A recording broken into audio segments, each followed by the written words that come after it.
Hello, everyone, and welcome to session 107. My goodness, that's a number. Of Pokerole. We are going to have a bit of a chill session today. Maybe a little bit shorter, probably a little bit relaxed. Tubby isn't with us today, as you can notice for the side HUD, which, by the way, thank you, Beerus, for adding that little addition. That's quite helpful when we have need of that. But yeah, welcome everybody. I hope everybody's doing well. I guess I'll just get my interest stuff out of the way. We're having a chill session because we're all kind of just like, you know, somebody's away, somebody else is having computer trouble. I'm kind of a little bit out of it, so we're just going to have a nice relaxed session. Fortunately, we're in Savant Town, so it won't be that hard to have a chill session, I feel. Probably have some spa stuff, which is obviously very chill. I don't know, we'll see what happens. But before I begin, of course, if you like the video, do think about giving it a like. If you haven't subscribed yet, think about doing that as well. But if you really want to help out, come over to Twitch. We're trying to reach partner over here, but of course, we need more viewers to do that. So if you want to come by, whether it's to lurk or to talk, think about doing so, because it does really help out quite a lot, and we'd honestly love to have you. We also have a pretty cool Discord community you can check out if you want, and we have of course, the Pokerole sub-community. Off of that, you can check out that server via the server listed there. I have a coffee link if you want to help directly monetize my content. I have a merch store if you want to buy some cool stuff, which we are constantly getting more stuff in. I actually revamped the store recently. And, of course, we are also doing a Wakegate event, which I also put as a link in the description. So you can check that out, too, if you are curious. Basically, there's a website for it. You can find all the details there and see cool artwork of my character being all chubby and stuff. But aside from that, of course, I also would like to point out we have a wiki. And you can see that wiki if you want to know more about the game, the characters, backstory, recaps, all that stuff. You can check out there. Thanks again, Ennio, for your hard work on it. But with that being said, I think that is an intro that works well enough. How's everybody on the table doing? I'm good. Very good. See, right. All one person are doing great. Yes, lovely. Sorry, I was trying to catch up and remember where we left off. Oh, dude, I've kind of a little bit lost myself. It was more or less chill time. I think we all had our own little sections. I think that's why everybody spread out, right? Because we had Tucker going to the spa. You had Brooke hanging out with Squirtle and Litton, and then we had Ryder had a moment with Liar, and and then Ralph did a bunch of stuff with Mawile. I don't remember all the details, but that's a really vague summary, I suppose. That's what a recap is for. It has been a while also since the last episode, and we apologize for that. It's been one thing after another. We almost didn't do today's episode because, again, sadly, Tubby's not here, but it has been a while, so we figured we'd go ahead and do a chill episode. But yeah, there was vacations and stuff, expected delays to some degree.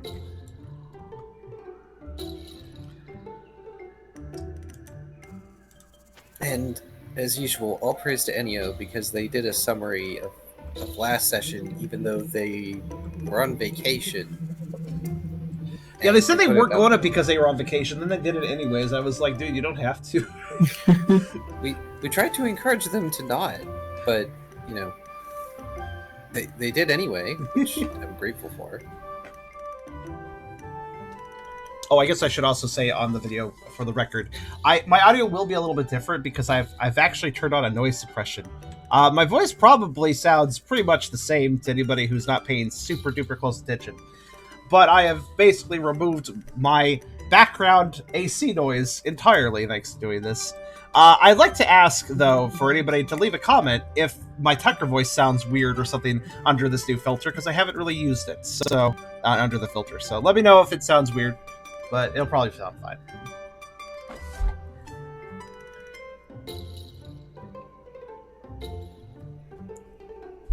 We could say that Ralph is enjoying his time with Mawile. Yes, that is very much kind of what he's doing. Oh yes, I also should mention that we have this now. This is here. in case we want to do it, host an impromptu game show, and we need to buzz in. No, this is for we had a discussion, which basically amounted to, and this is actually good advice for any D&D game or any sort of campaign where you're doing tabletop stuff for other people. I suggest this: have some sort of thing which is kind of a thing that the players can like activate or use maybe a word they can use where it's basically like, okay, well, this scene's getting too intense for me, and I'd like to, call a break and, talk about it. Basically an OOC, hey, hold on, let's stop here. This is getting a little too heavy. So this button is for that purpose, just in case we ever need it for anything. There's a buzz.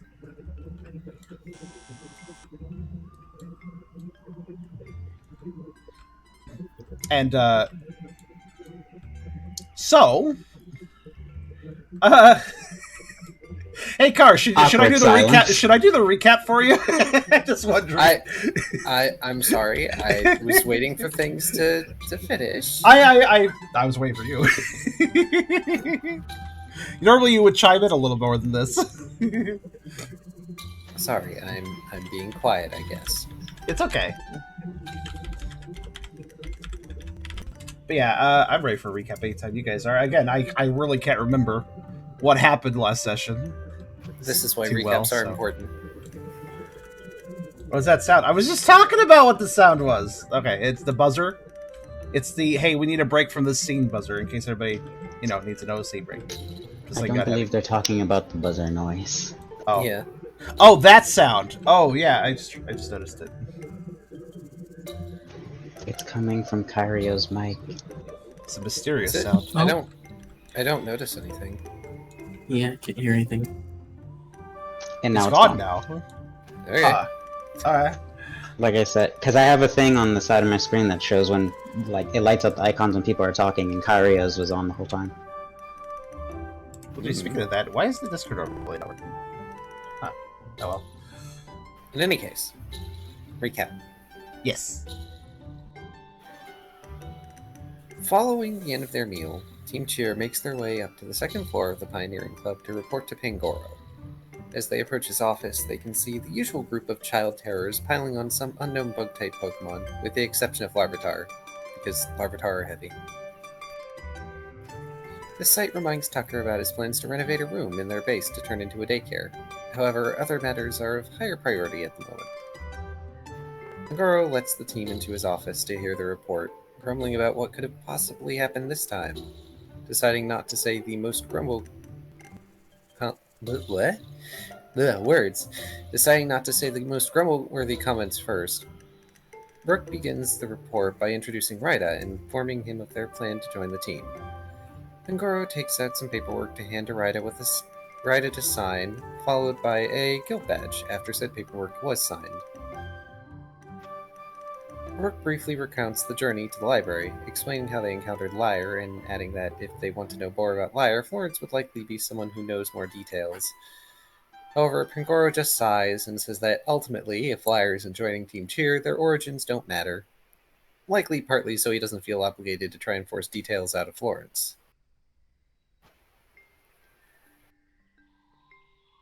Pardon me. Brooke continues the report, adding in how important Noibat was to their mission, and that the excursion has helped give them more to think about regarding whether they want to go on more missions. Then they close the report by saying that their next plan, after the necessary relaxation, is to escort Luxray and Hatterene back to Seaspray. Pangoro is surprised to know that Luxray had decided to join them along the way, and wondered if they'd let Rise know he was here, which I don't think anyone has done yet. Brooke said they hadn't, not realizing they had a connection, which makes Pangoro say they'll go ahead and let Rise know so that Team Cheer doesn't have to go and find him. Oh right, I did that. They also grumble about visitors that will be coming soon, which has them on edge for an unknown reason. The team leaves upon closing their report and finds Squirtle with Litten, of all Pokemon, who seems to be practicing sign language. As much as Litten can practice sign language. Brooke greets them before turning to the team and saying that now that the report's been done, they can all go do whatever they want in Savannah for now.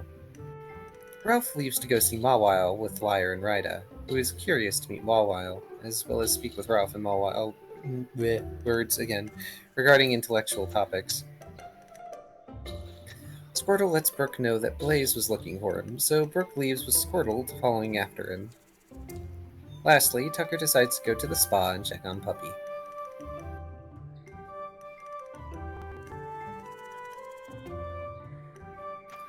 On the way Solid to recap. Solid recap. My bad.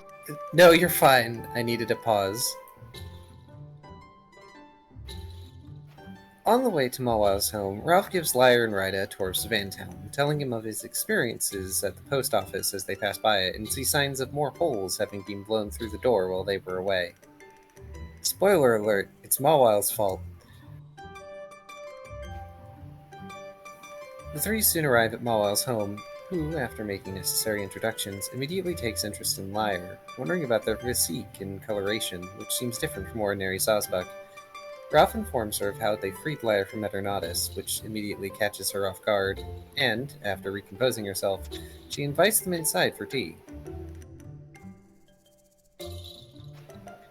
Ralph hands her the sketch he drew of her in the labyrinth, which she's flattered by, but more focused on the incredibly concerning story she'd just been told at that moment. Ralph and Ryder explain the situation with Eternatus in more details, hoping that lessen her worry somewhat, which only partly works. She puts the matter aside for now and starts to tell Ralph and Ryder. Yeah, we're good. What? Sorry about that. That you're fine. She puts the matter aside for now and starts to tell Ralph and Ryder of what she'd been doing during Ralph's trip to the library.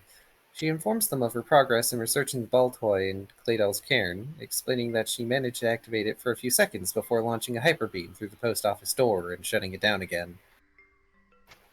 Then the conversation topic turns to Lyre, trying to determine if she could figure out whatever language they were speaking. Upon hearing it, she confirms that she had no clue. It was either an extremely old language, or one so rare that it didn't show up in any text she'd researched. Ralph suggests trying to use telepathy to bypass the language barrier,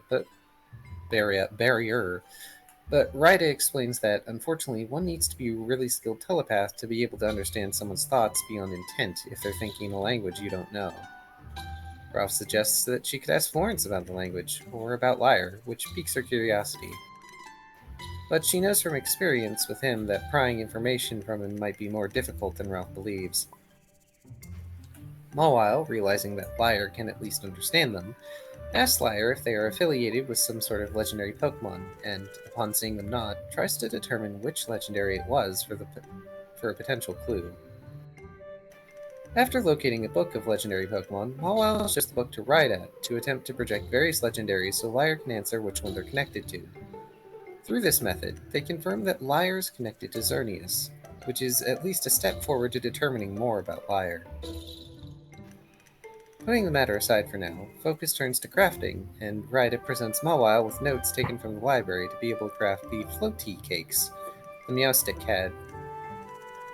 Mawile explains that making such things isn't really her expertise, and it would likely be better to go to the bakery to find any necessary tools and ingredients.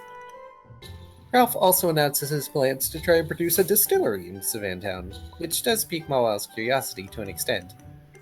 Next on the list, Ryder presents the lens that they had received in Hatterine's labyrinth, and asks if she could make a monocle using the lens, or some other piece of headwear so that it could be used more practically. She agrees to look into the matter more later, letting Ryder then move on to her last request, crafting a weapon using the pieces of the Dragon Eaters she and Ralph had collected. Again, Mawile explains that weapon crafting isn't her expertise, and Blaze would be better suited for such a task. The discussion of weapons reminds Mawile to let them know about some strange happenings in the orchard, where plants and fruit were either going missing or being chewed on by unknown forces. Then she reminds Ralph that a full moon is approaching, and to let her know if Team Cheer would be able to escort her to check on the ruins she brought up before. As the last topic of discussion, she lets Ryder know that she's willing to house Lyre if they were comfortable with it, but Lyre seemingly declines based on how uncomfortable they looked. Ryder says their farewells, saying they'll take Lyre to Team Cheer's base, allowing Ralph and Mawile to engage in some wholesome lovey-dovey matters.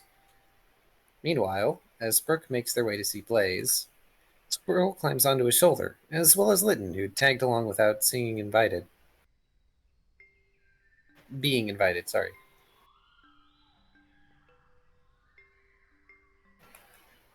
They arrive where Blaze is and see him in the middle of a meal. When Blaze notices them, they ask Brooke if they found the materials they wanted to craft a weapon, saying it'd take him a week to be able to make any sort of weapon. Brooke places down the diamond he found in Hadron's labyrinth and asks if it could be used for anything.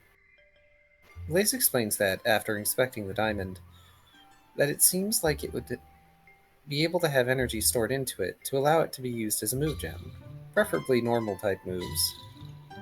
This piques Brooke's curiosity even more, looking forward to being able to combine it with whatever weapon they decide to make. Brooke lets Blaze know that they're planning to go to Sea Spray soon, so Blaze decides it's best to store the materials until Brooke returns in case they pick up anything else during the excursion. Blaze also adds that, despite their initial thoughts, they've been enjoying getting back into forging, especially since they can now make tools that they were originally missing to help out the Pioneering Club. Brooke also asked about the visitors Pangoro mentioned were going to be visiting Savantown, as Blaze seemed as if he knew about it. Blaze explains that a group akin to inspectors from other guilds are going to be coming to check on the Pioneering Club, to ensure that it is being run well. As such, most of the club is on edge, as many Pokemon have negative thoughts on the Pioneering Club, and a bad inspection could result in a change in management, and Pangoro being demoted from leader and replaced with someone else. After a bit more idle banter, Brooke and Squirtle leave Blaze to finish their meal, while Lytton stays to do the typical cat thing and attempt to get some of the Charizard's food. During this time, Tucker makes his way towards the spa, and upon entering, sees many noticeable bite and scratch marks on the floor, walls, and desk.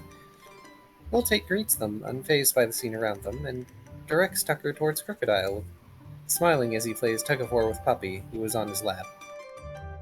Upon realizing customers were here, Crocodile decides to go back to being a grouch and grumble about how Puppy was chewing on everything, including him. It takes a few seconds for Puppy to realize Tucker was back, but they quickly pounce with Tucker excitedly once they do.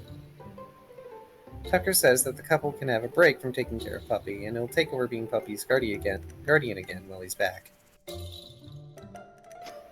Crocodile seems grateful for the opportunity to repair the stuff they'd been gnawing on, while Miltank mentions that it should at least lessen the burden on the Florges sisters for now. Tucker asks out of curiosity and learns that Lilligant has been missing for the last 3 days, which has been a concern.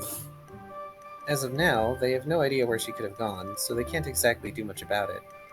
Tucker requests if he could check her quarters to see if there are any clues to her location, and Miltank agrees to let him check in there for now due to the circumstances.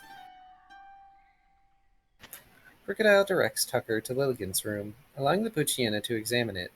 Using Odor Sleuth, he ends up not finding much that could potentially give a clue besides a box with the padlock on it. Unfortunately, the couple have no idea what the combination could possibly be, but Miltank suggests Tucker go on their way to do whatever they need to, and Crocodile can have a go at trying to figure something out before they need to leave for Sea Spray. Tucker thanks them for the help, and leaves with Puppy to go to base, meeting with Ryder along the way. And that is where we ended.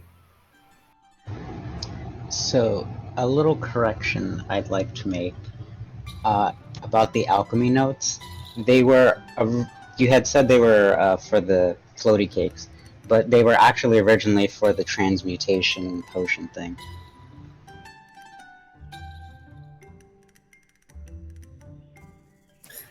That is correct, but also I think you had floaty cake recipe stuff? I never had anything to do with the floaty cakes. Okay. Then it was all that Tucker is an thing. error then. Tucker and Mewtwo think, yeah. That's... I think it was... Oh, that's right. Because I think there was a suggestion for Tucker to go to the bakery at some point during the session if he wanted more. Though Ryder was still suggested to go to the bakery that might have ingredients for it.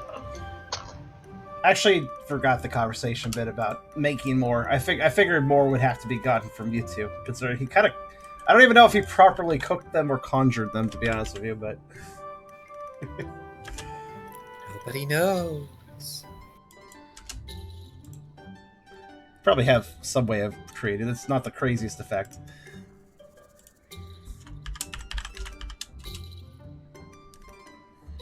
But yeah, that's the one correction.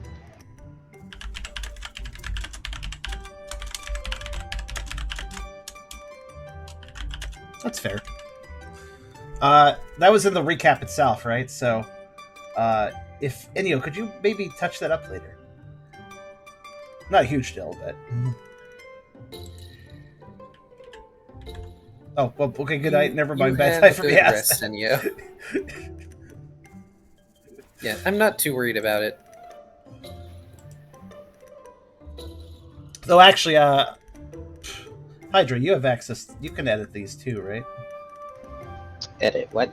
The Pokerole wiki thing. Oh, it's not on the wiki. Oh, was it? I thought you were reading for the. Yeah, oh. It's an entire long series of Discord posts. Oh. All right, because they were on vacation, so they could never put it on the wiki. They just.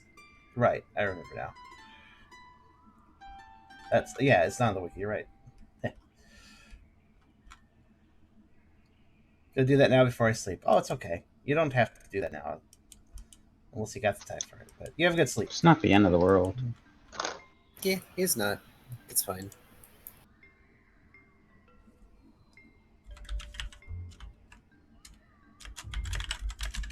Though given the detail about the bakery, there may have been mention of the floaty cakes.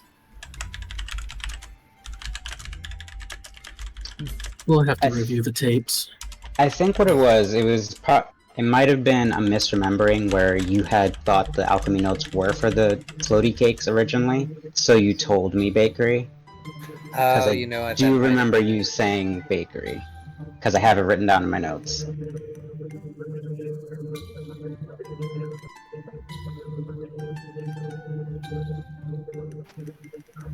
Oh, maybe the notes that you retrieved had the recipe for floaty cakes in them. We'll review the tapes.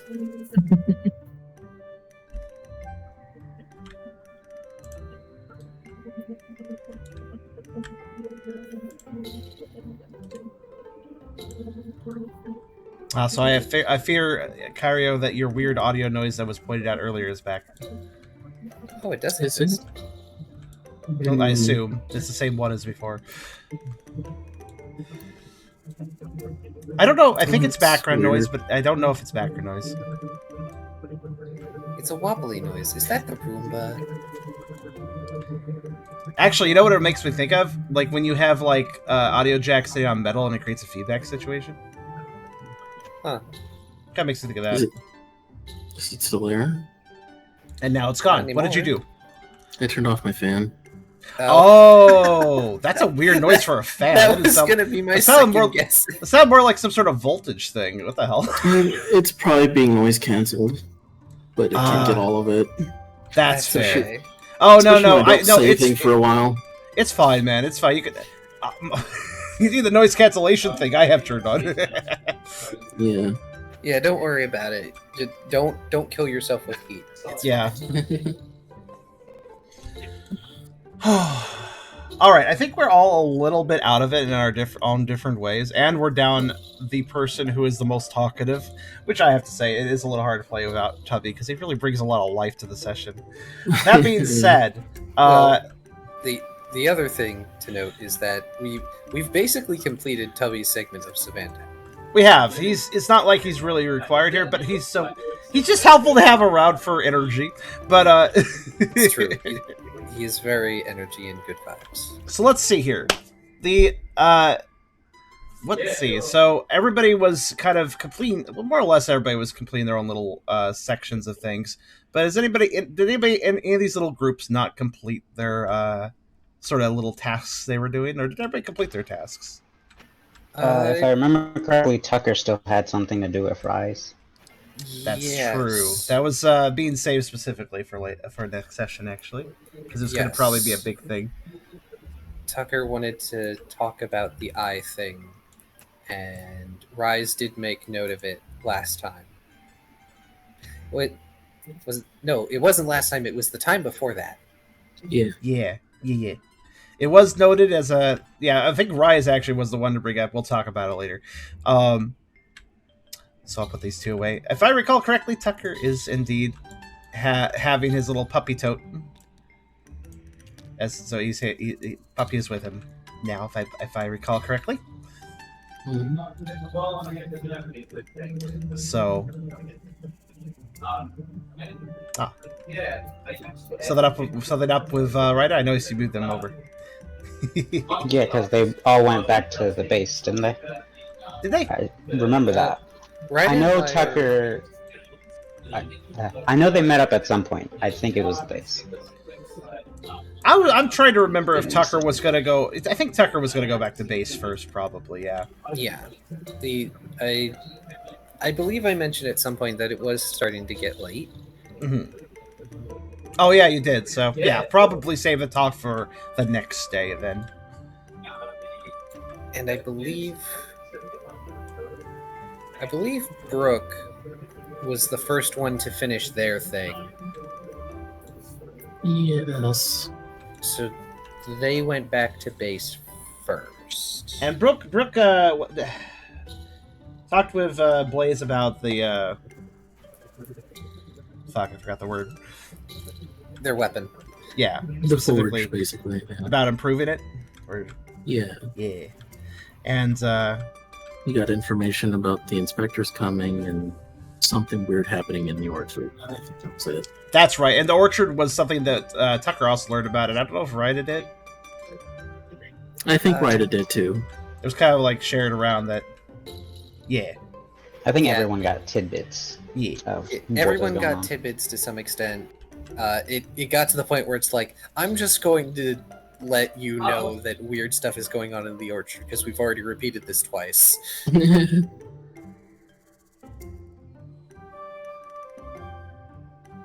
But yeah, I have a note to check out the orchard at some point, but I can be back at base right now. Let's see. Actually, that's one thing to mention since this game late. The orchard event was things were getting stolen, I think, or was it? Was that it? Yeah, stolen and or eaten. Yeah. Now, here's a question: when was that ever told to us? The when was not told to you, just that it has been happening of late. Well, I'm just noticing that it's getting late at night, and that's probably when the pilfering is probably occurring. I would say probably in the night, right? Make the most sense to steal then. So, okay. So, anyways, with that little note, I guess everybody's gone back to base. I think Brooke went back to Squirrel. Yes, I think- Squirrel's on my shoulder. And Lytton went off to do her own thing. Yes. Temporary party member lost. Still one, though.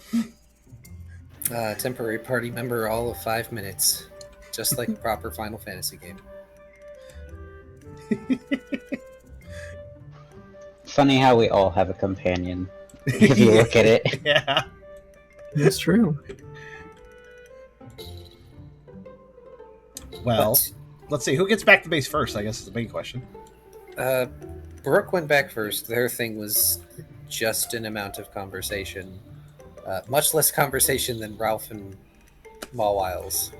So Brooke would have gotten back first. I don't quite remember what they were doing at base. I think we just decided they got back first. Ryder and Lyre are currently outside the front door of the base as Tucker is arriving and meeting up with them. Okay. So let's start with Brooke and Squirtle since they got back first. They can see the state of the base, whatever that might mean, first, since their first one's back. Yeah, Brooke would probably just look around, make sure everything is still rolling smoothly. So far, it looks like it. Lizard and Riley have also settled back into being in Savantown. Riley, however, is occasionally bumping into things.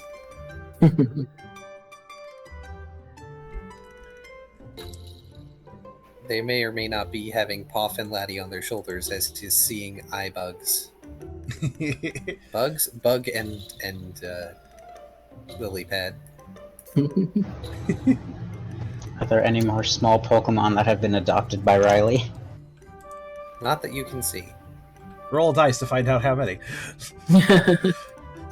Well, we don't know what he's been up to since we left, so it could very well have happened.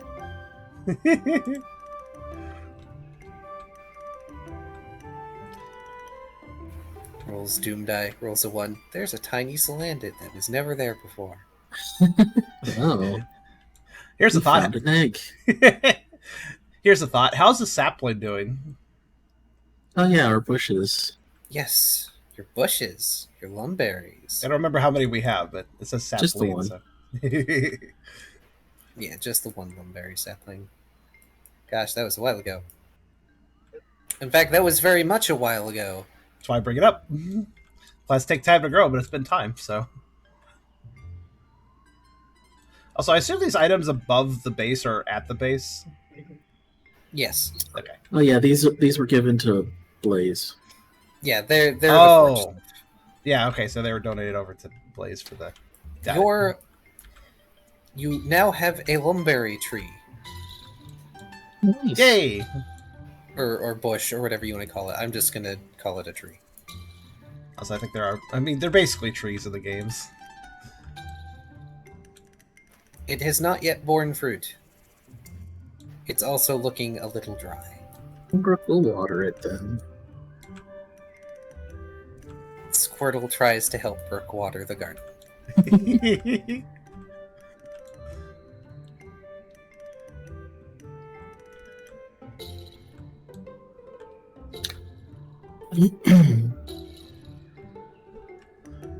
But as it stands, the base is relatively spick and span. Let's see. Is Hot Dog still in the kitchen Yeah, I was going to say, he was working the kitchens today, so... for the Pioneer Club? Yeah, Hot Dog is still out. Who else do we have at the base? Because I kind of forgot. Hot Dog, Lizard, Riley, Poff, and Laddie, because they count. Yeah, they do. Squirtle lives here now, right? They can when they want. Yeah. Girls allowed in whatever, I'm sure. Squirtle gets tired of being in Pioneering Club, walks across the street, just opens the front door, finds their way up to Brooke's office. And if I recall correctly, the daycare has not been properly started yet. It has There's not been time for Tucker to properly start that yet, so it's probably gonna have to wait a bit longer. just a bit. Because he's got to get it going and then get it autonomous, like probably hire somebody and such. Probably. Maybe caretaker. you'll recruit people. Yeah. So I was thinking, like, oh yeah, who do we have at the base? Because we do have plans. I want to point out, do we have a basement yet? I can't remember. Did we have a starting dig out? Y'all do have a basement. It is dug out. There isn't much being done with it at the moment. I thought we had a picture for that, but I don't see it anymore. Roomy car outside. That is a very roomy car. Yeah, I thought we had little dugouts, like very simple little thing for that. I don't have one. Yeah. Oh well, whatever. There is no picture for it, but there was an agreed upon empty space as a basement that has approximately the same amount of space as the regular base. It's just like a square or a rectangle, though. Yeah, and we were considering digging out more rooms, essentially, for possible recruits. Mostly just residential bunks. Yeah. Though the open space could also be used for that, technically. Just some people probably prefer little rooms, so... Look, you can't expand up as easily as you can expand down. True. Fortunately, when it's underground, expanding out's not too big a deal, so we're not running into anybody else's basements across the street or so. I don't think the Pioneering Club has a basement, but I don't know. I don't think they would allow you to build out under the street. Oh, fair enough. That's infrastructure issue there. Time for B2F, then, if we want to have rooms for the other... Yes. You We'll do have to make a ro- mystery dungeon under our base, unfortunately. that was that was the initial idea. Well, all jesting aside, Zeal isn't here at the moment because he's still Yeah, out. we left him at the cave mirrors, I think. Oh my god, I just had a crazy idea. If they ever make another PMD game, imagine if you can actually build your own mystery dungeon, like, depending on how you set it up, different things will show up, and you can go into it and get those things or whatever. That'd actually be PMD really Maker. cool. Yeah. There's a game like that lets you on- cultivate your own mystery dungeon to get items or unique Pokemon or something. That'd be kind of neat. That sounds awesome. Maybe. build your own base, build your own mystery dungeon. That would be nice. Because there was a game on the PSP I had. I think it was Dungeon Siege or something, or Dungeon Liege, whatever. But you were building a dungeon, and you had to build it right to make certain things show up, and you would go in and grind for things. That's cool. So you could progress. Yeah, that's it's exactly an the old, sort of old thing. series called Dungeon Master. It was kind of the same. Yep. And I mean, that is a route that this game could have gone.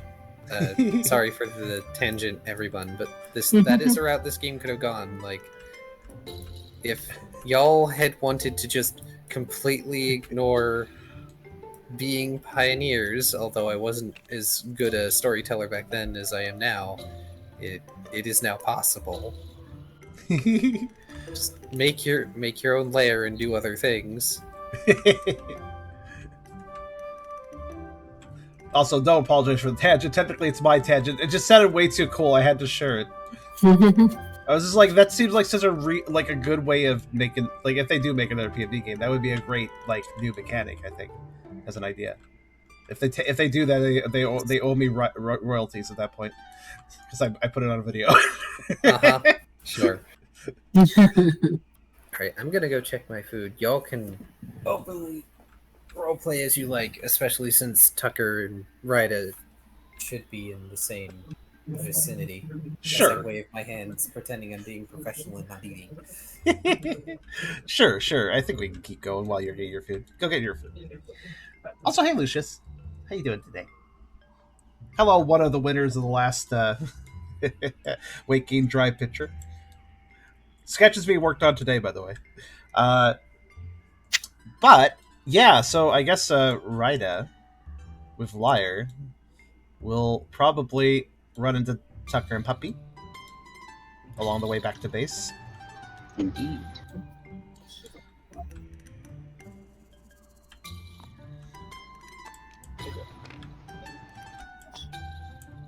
Let's see. If I recall correctly, Ryder had kind of a personal moment with Liar last time. In a sense, they were sort of just like being retrospective and just thinking of everything that happened recently and just sort of talking it out with Liar. Yeah, a little more personal than we normally see Ryder. I'm guessing the Ryder is acting like their normal self, though. Yes, Ryder is back to their calm, collected, neutral.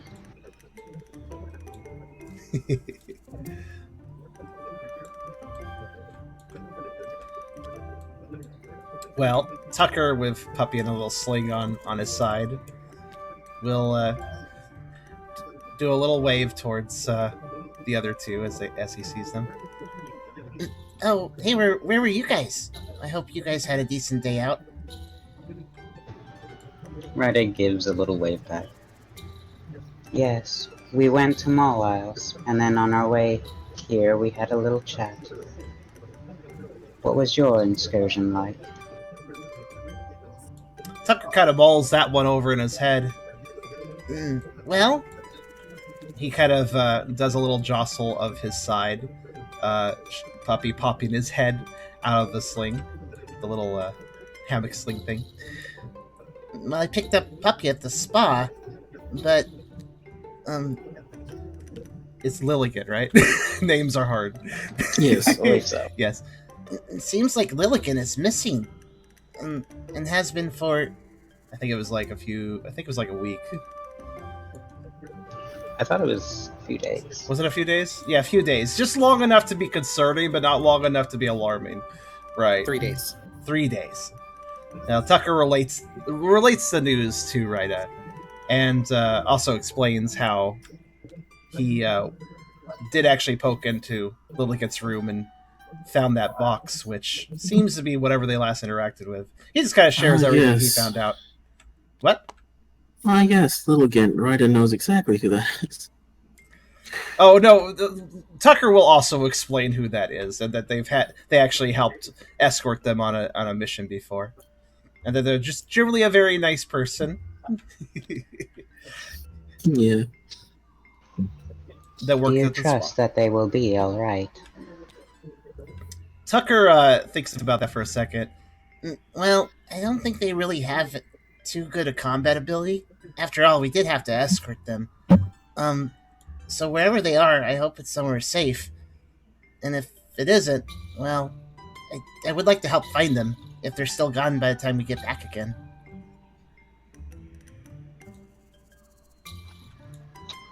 Perhaps give them some more time before jumping to a harsh conclusion. Tucker nods. Well, I don't really know her schedule or anything, but Miltank seemed pretty concerned, and she knows her pretty well, so... Well, hopefully it's nothing. It is strange how concerned you get over little details such as this. Tucker, kind of flops an ear and looks a little bit shy about that statement. Well, it's just kind of how I am. I guess I just really care about people sometimes. Yes, I have seen. Though I will warn, it can be detrimental at times. You should keep it in check. Tucker sort of sways his tail kind of unsuredly to that statement, though he does cautiously state, sometimes it has, yeah, but I don't think it's bad to care about people, even if it hurts you sometimes. That is a statement we can both agree on.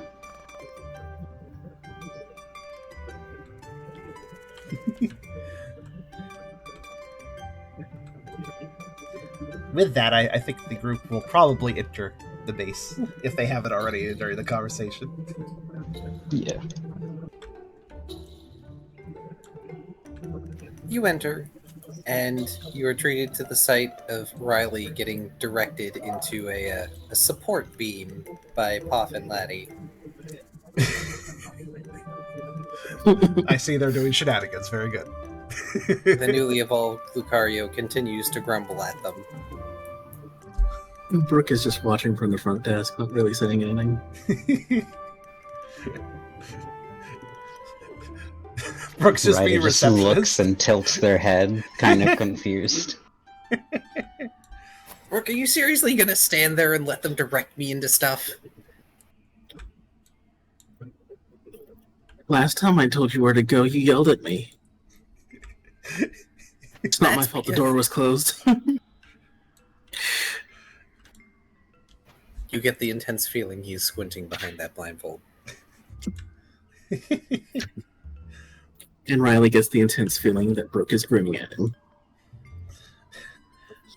Tucker does express a slight chuckle, but then feels slightly bad about it, considering his own vision is a little bit troubled right now. He has gotten sort of used to it, by the way, but he is definitely stepping a lot slower than normal, just to make sure he steps and doesn't run into anything himself. As a reminder for anybody who forgot, his vision got a little changed, hence the eyes on the side. And he is currently seen in...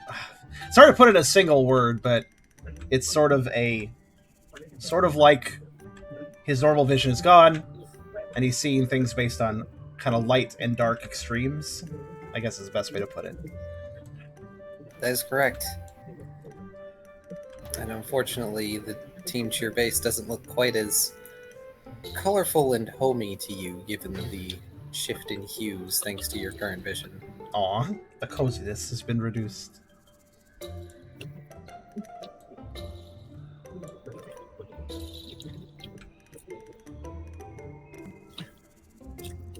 But fortunately, Tucker does have a good nose, being a canine, so he's relying on that a lot more.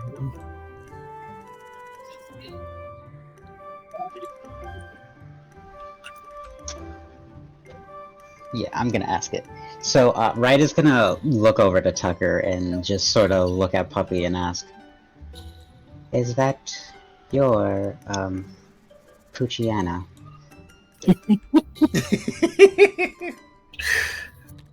Tucker opens his mouth to say something, takes a moment to ponder the question, and then blushes a little bit.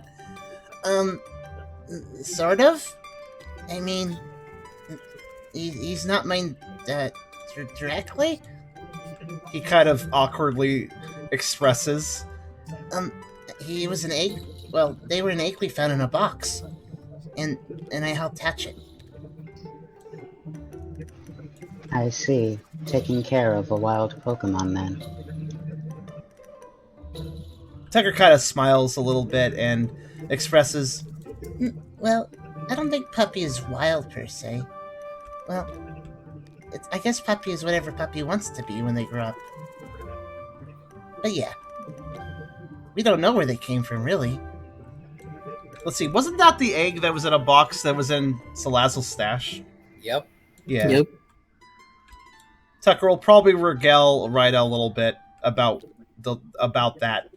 Probably omitting the part that about all the what happened to the dungeon afterwards, but because that part makes him sad. Riley is going to leave the room when you start talking about that. Understandable.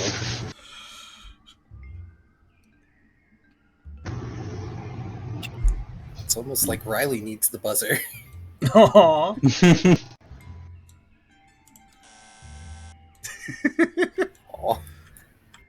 Appropriate, but at least Riley is able to remove himself from that situation.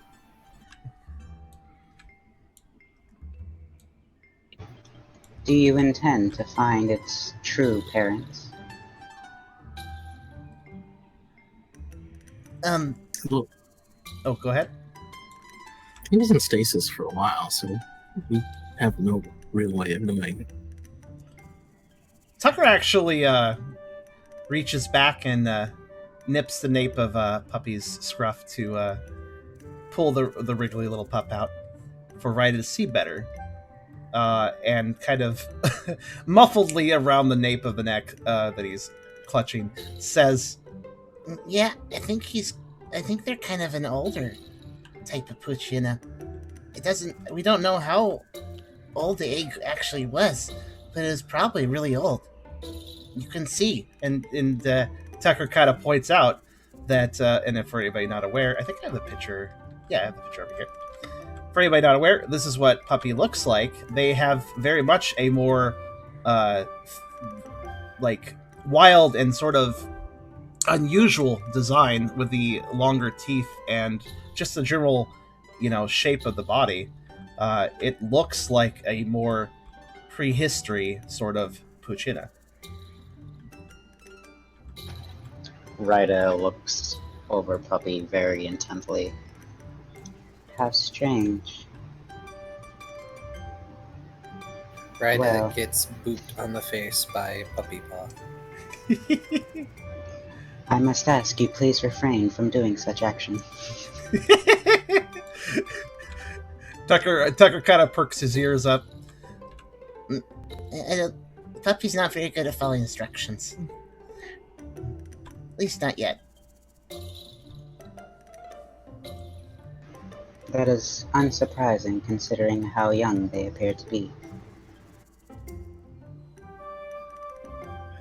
Let's see here. During this, Brooke will direct Lyre to the garden, letting them use it as a temporary residence, as I assume they would dislike going underground. That's a fair point.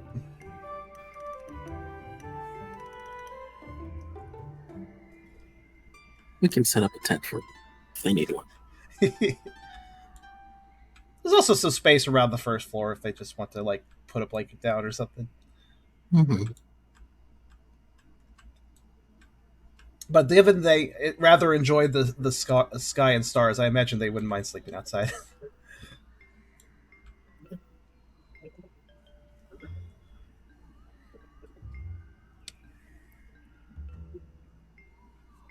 Well, once Ryder's inspection is done, and before Puppy gets too much more wriggly, Tucker will actually check if a few specific doors are closed around the place before setting Puppy down, just in case Puppy gets into places they shouldn't go. But which doors specifically? Well, actually, he'd probably ask Brooke specifically if the bedrooms are closed or not. Mine is.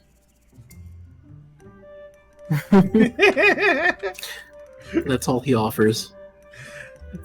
Tucker shrugs, puts Puppy down, and then goes upstairs to make sure all the other doors are closed too. Puppy follows you. That said, to respond to Brooke's thing, yeah, Lyre would not have liked being underground. Lyre is fine just taking up residence in the garden. They settle in under the tree. Good. And as they're doing their thing, Ryder's gonna go explore the base and just look around. Well, that's true. Ryder hasn't been around, so. Though when Tucker does go upstairs, along the way, he will express to the rest of the group that's currently here. Oh, there's some other stuff we should probably talk about later. Did you guys hear about the... Well, actually, he'll probably say that for later. Go ahead. Yeah. We can have a meeting later tonight. Brooke will say. Tucker wakes to that and then goes upstairs. Yeah. Maybe the first use of the actual second floor fucking round table we have, effectively. We've used it as a breakfast nook once. That's true.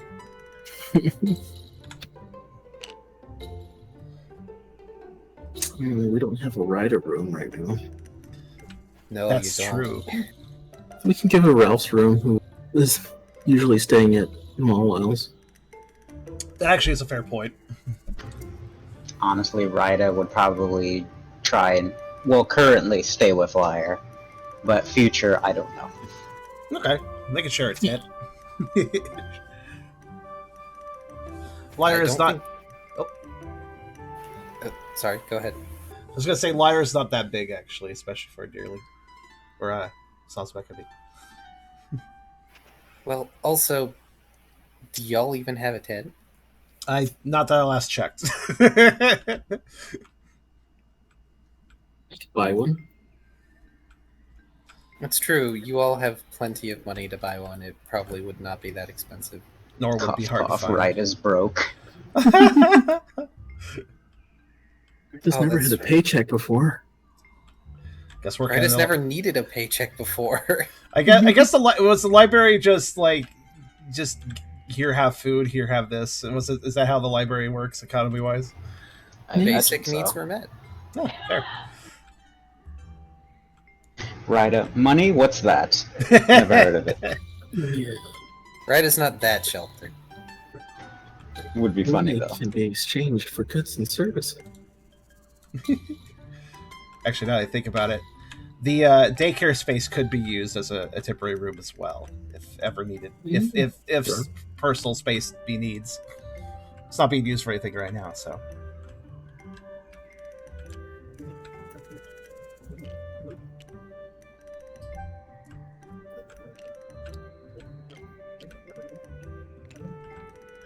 But I guess, unless anybody has anything fancy to do, I guess we could time skip to the a little bit later in the night for a little talk. That sounds fine to me. Yeah, sure. And yeah, if anyone decides to get a tent for Ryder, it's like 5 poke. It can't possibly be more than that. 5 poke for a simple tent. Let's see, I can't remember. Everybody had food, but that was like lunch, right? Yeah, technically. Last time? Yeah, it was afternoon, but also you guys have a kitchen. That's true. Yeah. I'm guessing Hot Dog is mostly the one cooking these days. Not directly after work. Yeah, I was gonna Brooke say. knows how to cook a little bit too. So does Lizard. Lizard's been getting good at it. Ah, that's good.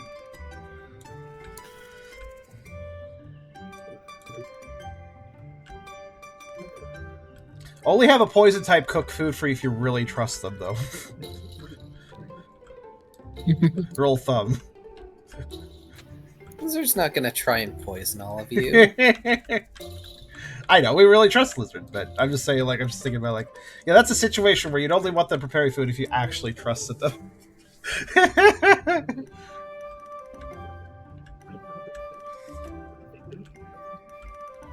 It's like, so it's just like a person, like, yeah. So, anyways, I've trained the art of undetectable poisons that can kill you in 5 minutes. By the way, here's your waffles.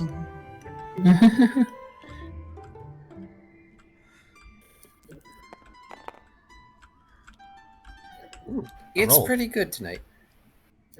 Nice. Nice. Yay. Congrats, you did not get food poisoned this night. I'm not gonna describe what the food is because my brain does not have enough capacity to randomly come up with a dish. This is fine. This is okay. I understand. Rustic prairie food, go! It's roasted cauliflower. Oh, I was gonna go with potatoes, but okay.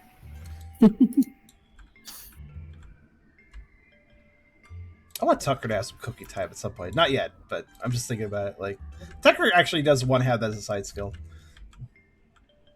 That said, as I rate myself where I sit, Mm-hmm. the afternoon wanes into night, and you all gather, as Brooke has instructed, at the meeting table. Liar has decided to not join you all for the moment, mostly because they think that it's probably not for them. Fair. They're currently sleeping in the dark. Is Squirtle still hanging out? Squirtle is still hanging out. Also, they're at the meeting, but they're sitting in a chair and they're doing that thing where a kid is trying to stay awake, but they're just nodding off every other second. That's Aw. cute. I mean, that's fine. They can sit in the meeting. It's not like a super sensitive meeting. Also, I need to... Hold on a second. I've actually copied something. Let me see something. I'm curious. I don't want to have to move the things. Yeah, we have like... We have like 10 seats, so that's fine. People will just sit in our meetings. We have plenty of room. I was gonna say, did you want to keep that so we have a constant second floor? Yeah, maybe so, actually. There you go. So yeah, it is a little more convenient to have both. Previously, I was just like, oh, we can flip any time, but then we started having placing items on the map, and I'm like, oh, I see. Well, Tucker will... Basically, he will recap to Brooke what he recapped to Ryder about Lilligan.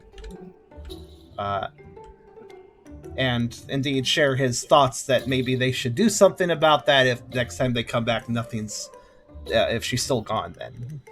Where did they say they saw her going last? They didn't. They didn't say? Okay. He'll also note the box and that if she is still gone by next time, maybe the box might clue us into where she went. Brooke will also recap that what he heard about the orchard and what the deal is with the inspectors. And Deal the idea, being- Sorry. Oh yeah, the inspectors. yeah, forgot. and the idea that if Savantown gets a bad review, Pangoro might lose the job.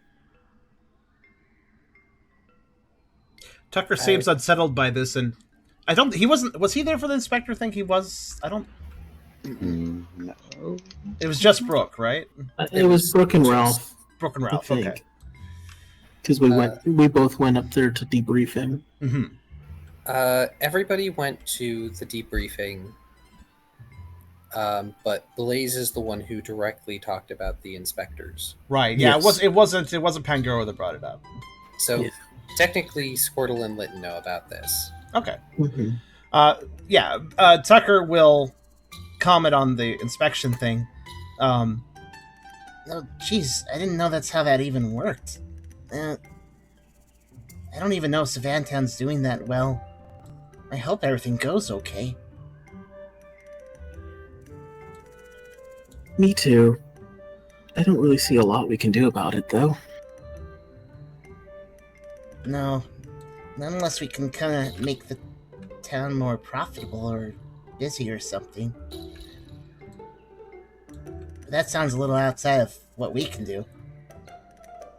It'd be great if it was more appealing to water types like me. Mention. Tucker does think about that for a second. There were a lot in Sea Spray, at least more than here. He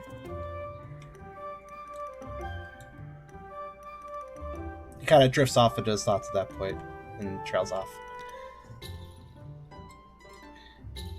As a side note, for those who may not remember or who were not around for this, part of the deal with the Pioneering Club as a whole and why the inspectors are a thing is the Pioneering Club is a joint venture by the other canon organizations from the PMD verse to try and not only help settle the Plains continent, but also deal with food shortages. And it has been a while, and it still is not fulfilling its purpose.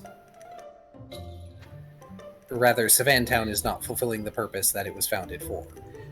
Did we agree that it was actually a joint venture of all of the other known guilds? I don't remember. I feel like we did. Given I that believe so. all of the guilds in their own canon storylines did do quite a bit of exploration themselves, like across just beyond their own continent. So I feel like a global viewpoint exists these days to basically the idea of, yeah, we should be stretching beyond just our own continents and having influence outside of that to try to better the world as a whole, basically. So that would be, of course, the Expedition Society, the Wigglytuff's Guild, and there is a name. They didn't have a physical presence, but there was a guild for the first games as well. I keep forgetting their name, but there was letters they sent you occasionally in game, and they stated the official name of that organization. I can't remember what it was. The Rescue Guild? It may have been Anyway, Red and Blue is the Rescue Guild. Rescue Yeah. Guild, and then Expedition Society is Super, right? I believe so. Yeah. yeah. And the inspection is basically they're sending one or more Pokemon because they don't know how many to expect to see how things are going. And if the report does not go well, there may be an intervention. Because at this point, they can't just pull the plug. Savantown is a settlement. And if they pull the plug, that is not going to look good for anyone. Indeed.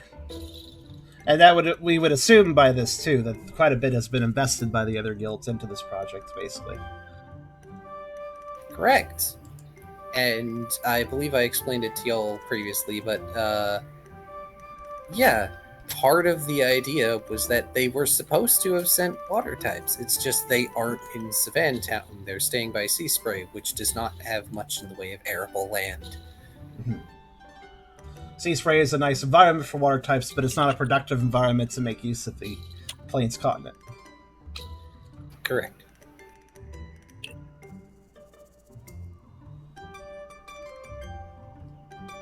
Oh yeah, it just occurred. Yeah, I'm checking now, but it does not appear that Gates really had an organization per se. It had Pokemon doing missions, but no real organization to host that. Happy was mentioned in Gates. What's Happy? Actually, I have not played Gates. That's the one game I didn't play. So let's see. I will do research on the background. But in addition to that, when the subject of the orchard is brought up, you know, the whole thievery thing that's going on. Tucker will point out that is most likely something that is happening at night, just based on logic. and that that's a pretty big deal, basically, considering that orchard is pretty important to the town. Tucker also will note that it's obviously a big deal, given that they all were told about it in different places. Yeah. The news has clearly reached around. Mm-hmm.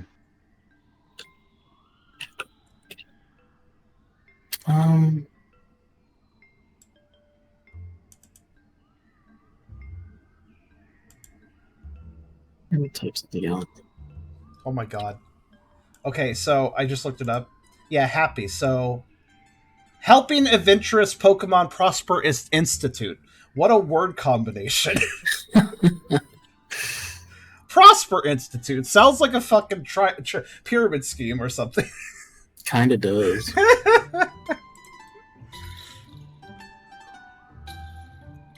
So I guess there is an organization for Gates in the... Well, that would be the Mist Continent, right? Yeah.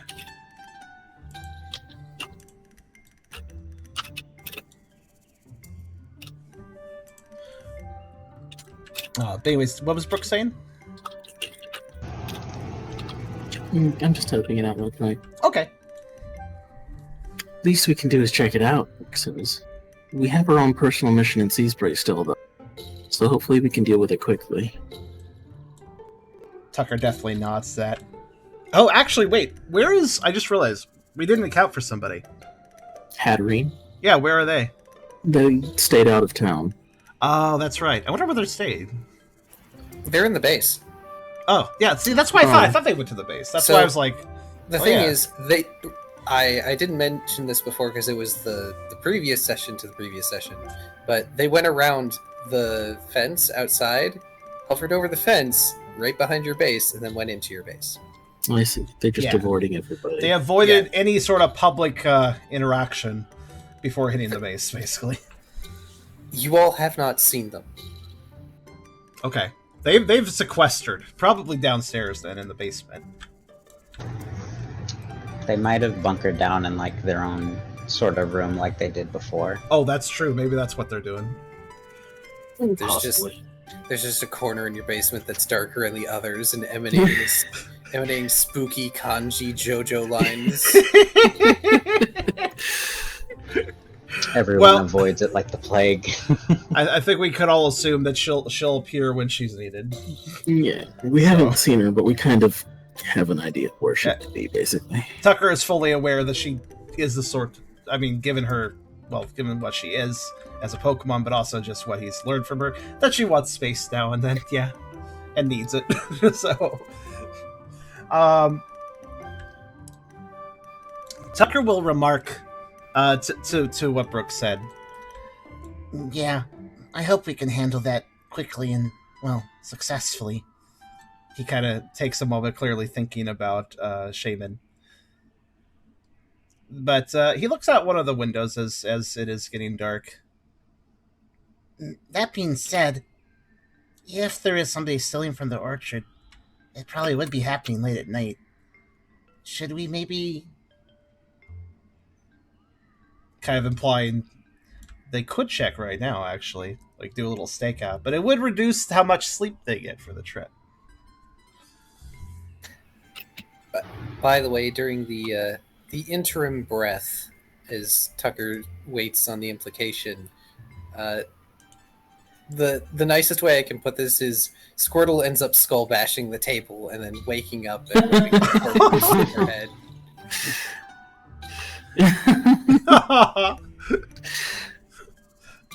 Puppy just tilts his head at him, making sure he's alright. This may spook Puppy, who is probably actually sleeping next to Tucker or something. Yeah, it's a bit of a loud bang. You hear Puppy yelp. Squirtle is a little teary-eyed and they're rubbing their forehead. They get down off the table and sort of like present their head to Brooke.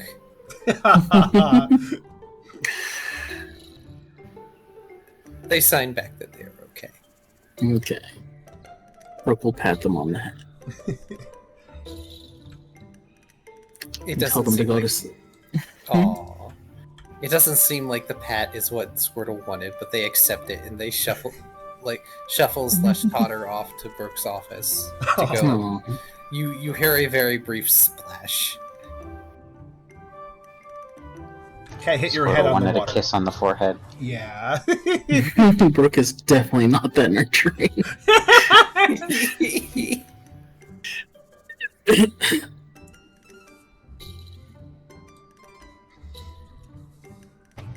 Oh yeah, back to the subject, I suppose. Do you intend for all of us to stay awake in this endeavor?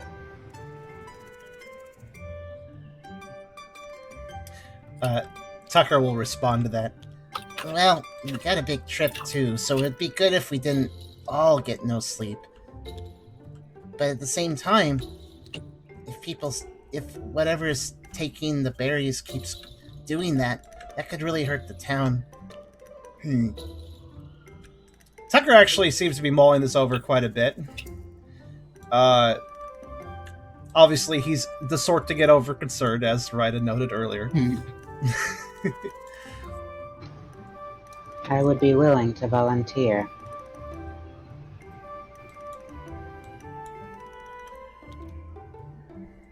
We can take a watch rotation, like when we're out in the field.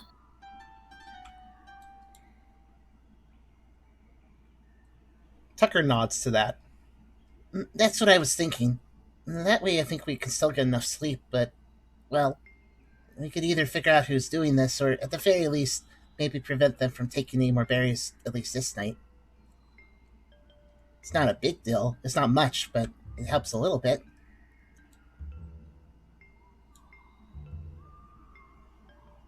I'm also somewhat concerned about Lilligant, but without any clues to go on, I'm not sure what to do about it.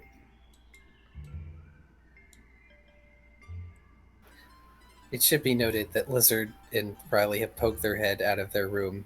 They're looking tired. They wake up because of the skull bash. Yes. That made a bit of a commotion. Also, whining. The whining puppy does not help. Is Puppy still whining? Aw. Yes. Okay, can I try something? Sure, go ahead. Can I try to use hypnosis on Puppy? Sure. If that's okay with you, Tucker. Okay, a little context. Tucker was actually going to comfort Puppy after making his points about the whole berry thievery. So he would probably be going to, because Puppy's probably just sitting next because he's on his chair. So, but yeah. So before that happens, Ryder could probably do that, and yes, that's fine. Oh, my assumption was wrong. That Puppy got put down to sleep and they got awakened. Oh, that they may have been actually in Tucker's room. Tucker is probably okay with Puppy being left unsupervised in the room as long as Puppy is not energetic enough to tear everything up. So yeah, Puppy is probably in Tucker's room actually. I'll be honest, I wasn't expecting hypnosis. That's why I laughed.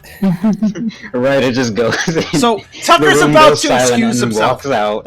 Tucker is about to excuse himself to go calm down Puppy, but Ryder takes the first steps towards the room. So, okay, let's see how this works out. I'm hoping this works. Right, you open the door. Puppy is huddled underneath blanket and pillow. Their snoot is poking out.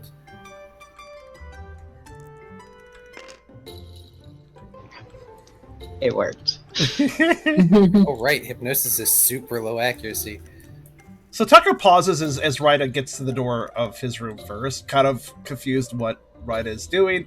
What does he see Ryder do? So, Ryder walks into the room, looks at Puppy, and sort of just waves their hand back and forth slowly, and it lulls Puppy to sleep. This is not the waking you are looking for. Tucker kind of observes that, thinks about it for a second, and then expresses, I guess that works. Thanks, Ryder. It is best we continue in quiet as to not wake the others.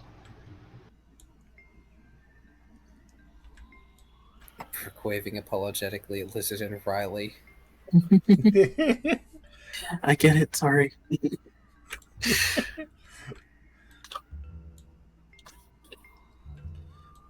You know, if you guys are this loud when you're trying to watch the orchard, you're gonna scare whatever it is away. Ryder will walk back into sort of the meeting room. Would you like my assistance in falling asleep as well? No. Immediately drags Lizard back in and shuts the door. What way to end the conversation?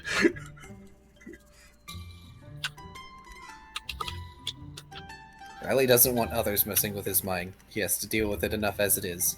Good day, Beers. That is the first time hypnosis has worked, by the way. Really? On a target they couldn't resist. That was a really solid roll, too. Well, I guess shift planning is a thing. I'm going to move the two sleepy pokes back. There we go. So shift planning should be a thing. And I think at this point, we're like the party naturally assumes Ralph's not back. He must be hanging out at Mawile's for the night. Yeah. So we'll not involve him in this. Ryder will propose in terms of shift that Tucker go first, then Ryder, then Brooke. Okay. Seems good. Also, 3 people's enough for keeping a night shift going without losing too much sleep. What is that? Everybody gets 3 or 4 hours yeah. It's not too big of a loss. per shift. Yeah. Well,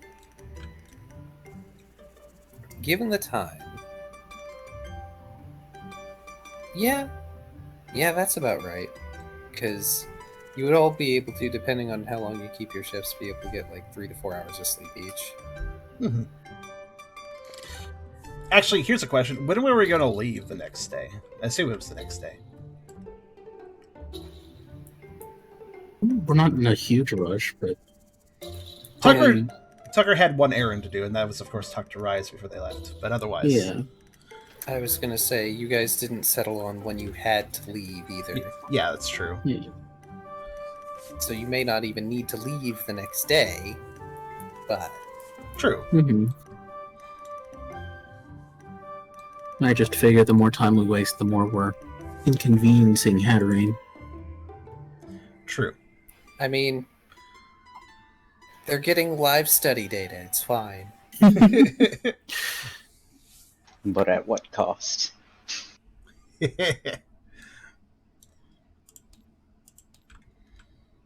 that is not music I wanted. Alright then. Do you want Are you trying to get sneaking mission music?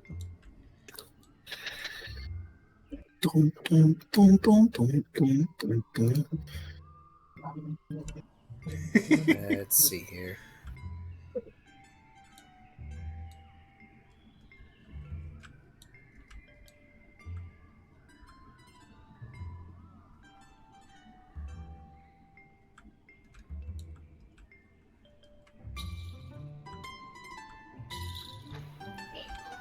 It has occurred to me that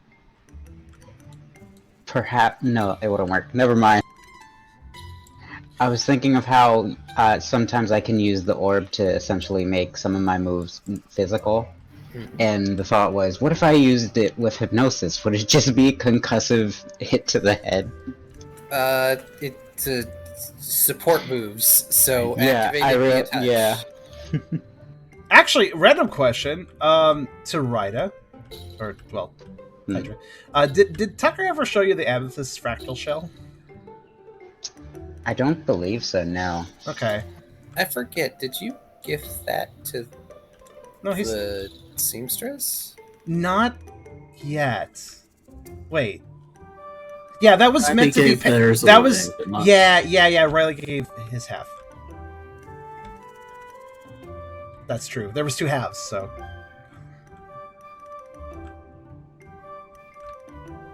Ah, yes, I have found the perfect tune. Okay.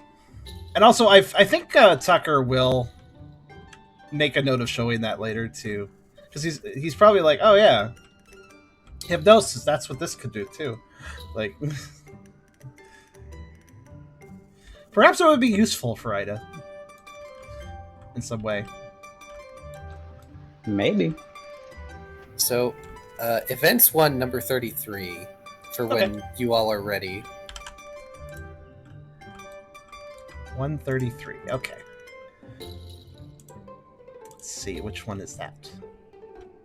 Save now on best plan for artists. Get a limited upload, exclusive tools, benefits. Thank you. Can you go off screen? I swear, SoundCloud. 33, you said? Yes. Oh yeah, this little song. I forgot about this one. It's very hard boiled.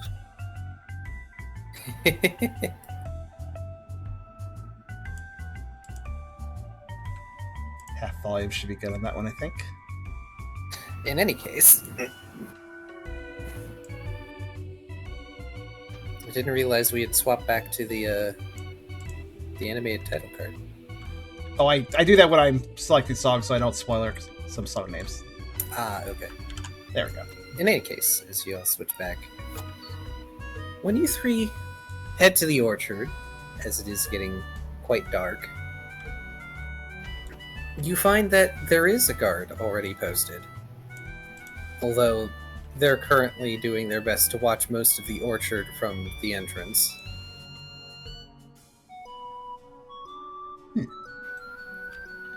And what are they? Have we seen them before? Probably. Fair enough. As I'm about to drag a random Pokemon from. Oh, wait, no, I know who it is. Okay. It's the Kangaskhan Gate card. Oh, okay. They look over at you three. You're all approaching way too normally to be trying to sneak in and eat stuff. Also, we haven't been here for like 2 weeks. True. True. Or is that what you want him to think? And he squints. Maybe you've been hiding out eating stuff.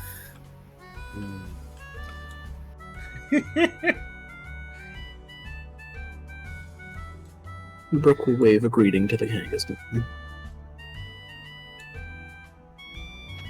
They fold their arms. Orchard's a little off limits at night, you know. Figured. We just heard that there were some weird things going on here and wanted to check it out. Mm-hmm. Further squinting. Tucker will chime in and ask, Has there been any thefts since you've been on duty? They sigh and sort of lean forward, sagging a bit. Yeah. Well, not tonight. Not yet. I don't think. They whirl around and squint. They would make a great Brock cosplayer.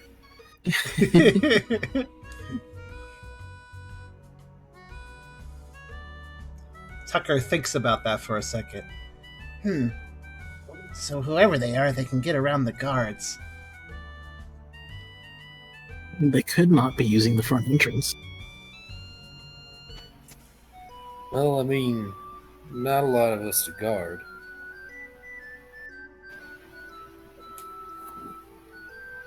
You'd think they'd let other bonds guard, but no. Fire types could set fire to the orchard. Ground types could upset the earth. Ugh. Well, I've worked in the orchard plenty of times. You think I could volunteer? Honestly, at this rate, sure. I'll take any help I can get.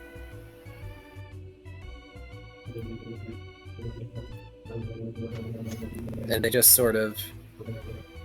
They just wave the three of you in. And then they pause and bring their arm down to stop Ryder. Don't recognize you. I am new here. They're with us. New member, in fact. Tucker chimes in. They've also spent almost all their life at the library. so they can't be responsible anyways. Fine. But what they do is on your heads, not mine. Absolutely, Captain. Captain. Do I look like I go out to sea? You do not. Logical statement. Exactly. I stand in the sun, keeping guard. All the time. And they let Ryder through. Ryder just walks in normally. The orchard has expanded a bit. It looks like they're trying to get ready to make other sections of it.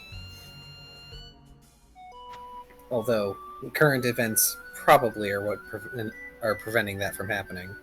Mm-hmm. Still, clearly they're continuing to plant and grow as many as they can. Berries, vegetable, whatever fruits are willing to grow in this soil and environment. It's very debatable if Tucker's vision is worse at night or day, though the darkness does make it very hard to navigate. He asks the others if any sections in particular look like they've been pilfered or messed with more than others from their observation. You're asking the Kangaskhan? Well, more specifically the rest of the team, since they have better eyes than him what right we now. can observe, basically. Also, it occurs to me putting Tucker in charge of watch might not be the best idea. I was Actually, curious if Tucker would be better or worse seeing at night now. well, that's actually related to... Yeah, actually, what... Yeah, what would you say? Is he referring to detect creatures, maybe? Yeah. Yeah. And did I say that it replaces your dark vision? Pretty sure. I'm pretty sure that Okay. Tucker's dark vision is not functioning the same way. If his dark vision let him see, like, for instance, if he wanted to see a bush from a long distance away at night, his dark vision let him do that. He can't do that now. But I believe you said that this vision is such that if there's a being, an actual creature of some sort, he's going to be able to see it, especially at night, I'd say, because then the life sun's up. detection more than Yeah. it is being able to see at night. Yeah. So while he won't be able to make out like details, he's got a bit of ability to sense. Also, his nose is going quite a bit. Like, if anybody is casually observing, he's using his snoot a lot more than before, because kind of like a bloodhound, where a bloodhound doesn't actually have very good vision, they use their nose to see, really. And he's kind of doing the same thing, using sense to guide himself around. The other thing is, technically, the plants are alive, which is helpful for you. True. In any case, I would need the three of you to make insight survival alert checks. Okay. Because perception. Fair. This is just for looking around at what's there now. Yes. I'm going to make an assumption, by the way, that there's quite a few Pokemon scents around the orchard, considering I'm sure it's worked by a number of Pokemon. Yes. So this is why Tucker asks a question, like, where are things looking messed with, so we can perhaps pinpoint the sort of sense he should be paying attention to. Also, holy shit, roll that again. 6 Insight survival alert. Yeah. Thank you. I actually had to take my finger off of the voice button. So that's what Tucker's role when he doesn't know what the set he's trying to focus on. By the way, I'd like to know. Can we get like a honorary lucky hat for that? No, Ralph isn't here. To be fair, I'm okay with this because again, he's not pinpointing down on anything. So right now, Tucker is smelling not only you guys, you two, not only all the workers and people who do frequent the orchard, which he can't detect, he can't pick out one of those might be a suspicious smell, but also the plants themselves kind of, berry bushes are aromatic, so there's a lot of smells here. Right. Right. It's a bit of a mess of smells. Yeah, Tucker has no idea where to start. None whatsoever. But Brooke and Ryder, closer to the edges of the current fenced-off territory, you find some trees and bushes that have obviously previously been nibbled on, as well as the words, please stop failing me. The dried up remains of what looks like may have been a berry that got a bite taken out of it, but these are old, clearly. Lazy Bones not picking up the fruit, or maybe they're hoping it'll help fertilize the soil. And it's like this in a couple places. But the interesting part is that none of the plants closest to the fencing have been hit. They are always at least one in. Meaning anyone patrolling from outside would not necessarily directly see the damage. The bushes are tall and thick enough to perhaps obscure somebody inside of them, basically? Correct. Okay. Hence, inner rows would definitely have more obfuscation. Okay. In other words, whatever is doing this is probably smart. Yeah, they're definitely not just some random Caterpie or something. Well, this is a very smart Caterpie. Mastermind Caterpie with Mastermind a top hat.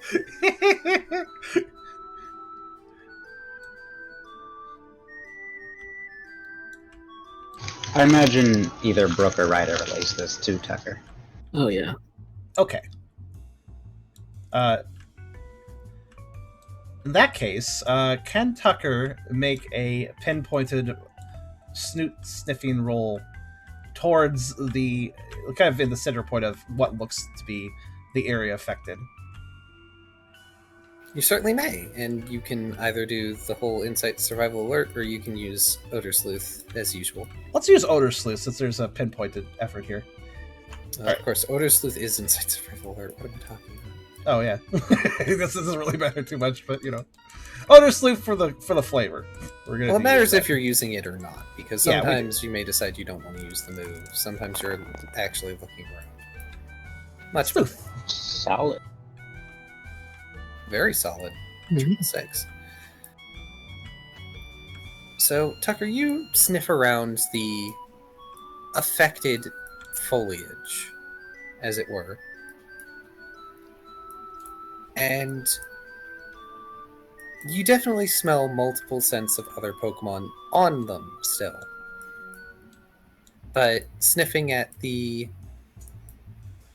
eaten bits, especially the leaves, because those don't necessarily have as strong a scent as, say, any berries or grown edibles might. Mhm. And heaven forbid you try to sniff ginger root.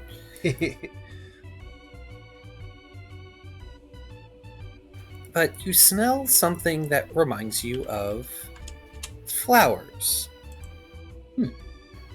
And because of Tucker's background, let's see if you can give me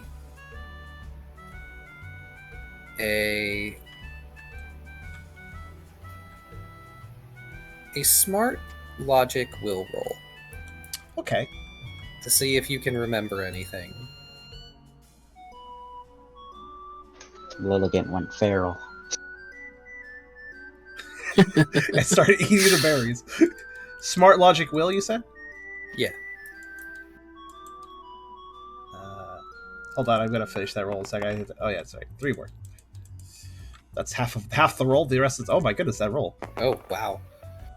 The other part didn't matter at all. All right. You remember this smell from somewhere, back when you were human. You have the vague memory of someone bringing something pink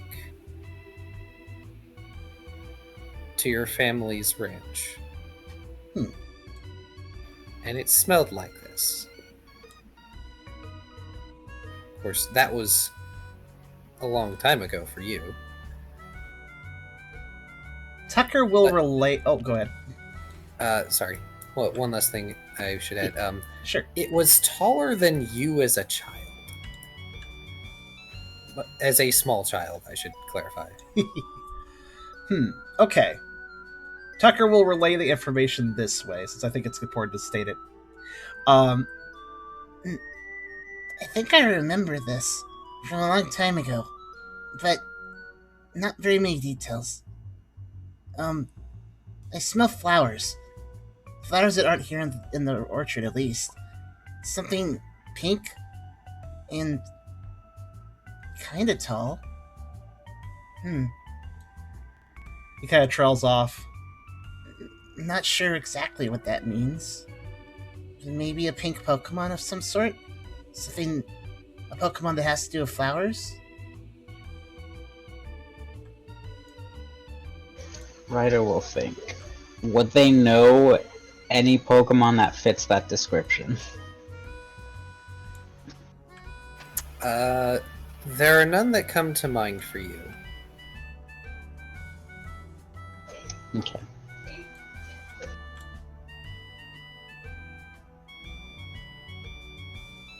Oh, Tucker. Kyrio had to step away for a sec, so. Just noticed that. Thought I'd call it out. I think I'll wait for him because he might have a comment. Yeah. Another thing I'm curious about is what happens if Tucker looks through one of the lenses Ryder has? Ah, yes. You still have the lenses. Of What do they do course, again? I want to turn into a monocle. It lets you see footprints. Oh. Like they stand out. I don't know what would happen if Tucker, with his current... did we have a word for this site? I don't remember. I just call it life sight or what have you. I wrote that as black eyes vision. I guess that's literally correct. That works too. Fair enough.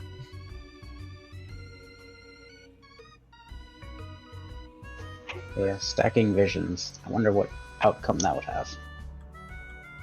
Probably wouldn't cause an explosion to try or anything, so... It's not like putting a bag of holding in another bag of holding.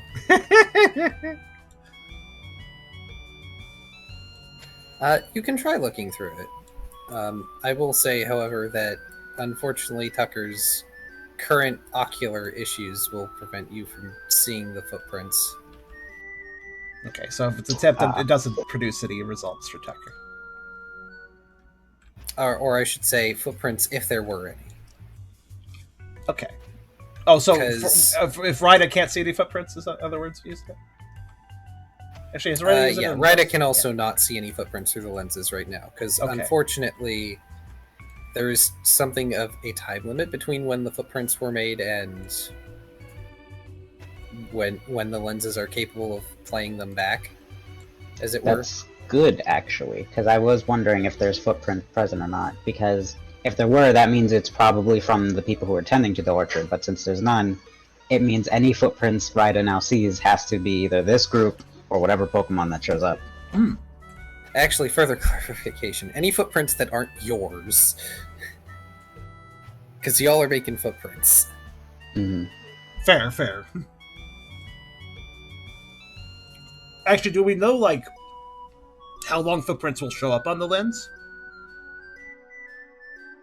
You must continue testing. Yeah. We don't have an exact approximation, but it's Okay. not like many hours, if that, I don't think. However, it is good if you're just tracking someone nearby. Yep. Fun fact, while we wait for... Oh, Kyrio's back, never mind. Trivia can wait. All right. Kyrio, did you hear Tucker relayed the information about the that he smells something like flowers that don't exist in the orchard, and that he can vaguely remember something pink and at least taller than him back from what he can remember, and that he relates that it's probably a Pokemon that fits that description. And Tucker will also express a little bit more.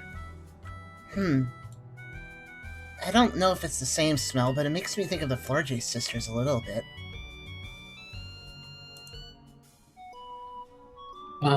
Does Brooke remember any Pokemon that matches that description? Brooke may also give me a smart logic will roll. That's no.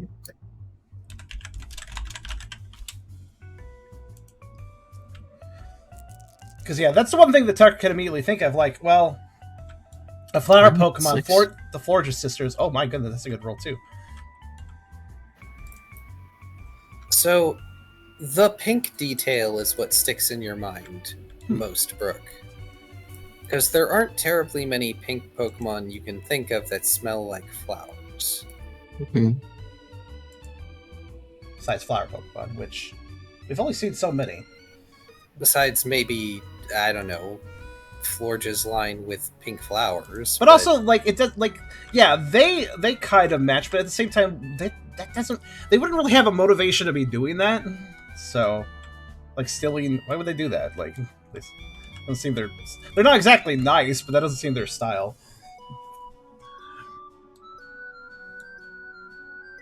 By the way, I'm actually looking at the list of pink Pokemon. There's quite the number. There are a lot of fairy. Like, it's a very common color for fairy types, for instance. But yeah, there's very few that you can think of that would smell like flowers and also be pink. Let's see. As far as like Pokemon, like general Pokemon knowledge, I feel like Brooke would probably know the most Pokemon as far as our group goes. Yeah, he was a trainer, so yeah. Let's see. Yeah. Roll me a die. it's on. Just one. By the way, Car, Pokemon by color is a page on Pokeball P if you didn't know. Oh, nice. Yeah. It's a trace. So there are three that come to mind. Cherubi, but they don't necessarily smell like flowers.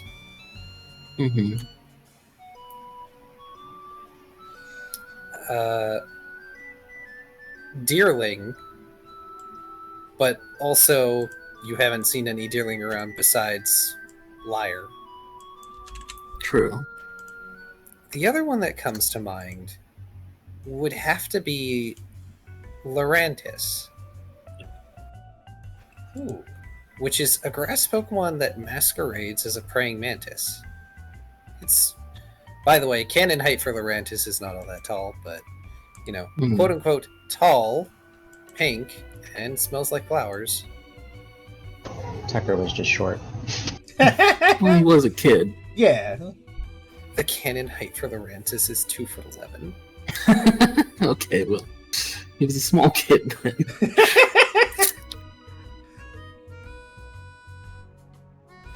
I'm just going to have it that the Lurantis was tall.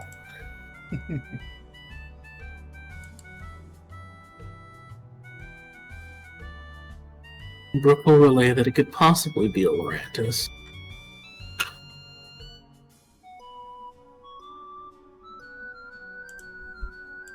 But he isn't completely sure. It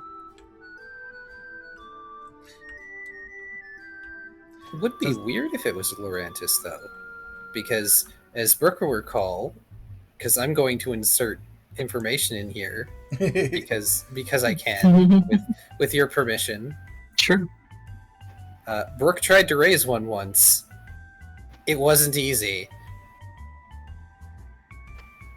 They require a fair amount of maintenance and attention. It's a very high maintenance Pokemon. Yes. I never really researched this Pokemon, and I just read its Shield Dex entry, and I find it fucking hilarious how it's structured. The petals on this Pokemon's arms are thin and paper sharp, and they can fire laser beams if Lurantis answers light spurts. Like, they have this, and also they fire lasers. It's like, okay. Like, I know Pokemon can, but, like, just stating it that way. Like, alright. But yes. They're fairly high maintenance, so it being out here on the Plains continent might be a bit weird. Wouldn't imagine how they got here either. Yeah, this There's isn't any exactly... number of ways it could have happened.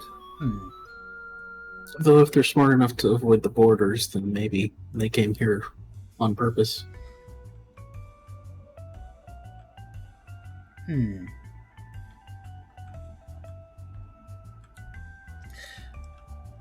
Tucker can't quite tell if that word rings a bell for him or not. That Pokemon.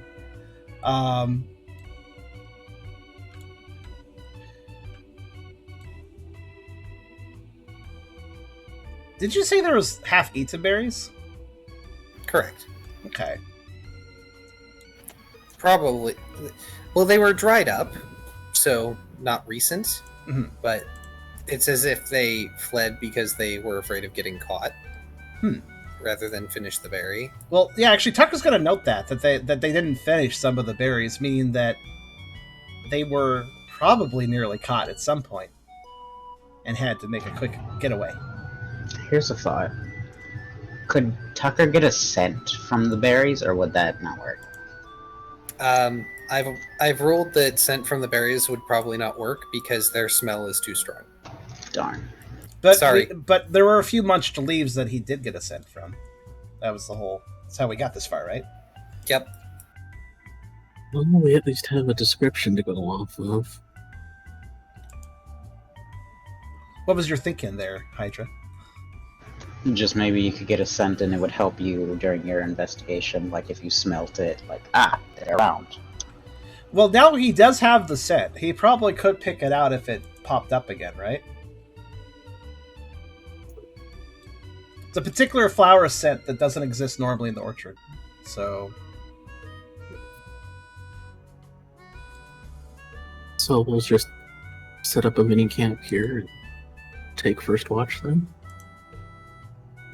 he's also in a place made berries. Yes, and the berries have a smell too, but flowers and berries definitely smell different from each other. So he can pick it out now. And also, yeah, probably. Tucker actually thinks for a second. How large of an area have the berries been pilfered from? Is it usually the same sort of a set of bushes, or is it kind of spread out a lot? It's spread out a lot. Okay. Whomever is doing this, because we still haven't technically confirmed it's Lurantis as of yet, is at least smart enough to not go for everything at once in one location. So we should choose a central location to keep an eye out, I think. Luckily for you all, there's plenty of trees that are tall enough to get a decent vantage. Are the bushes being pilfered near a border of the orchard, Yes. like near the fence line?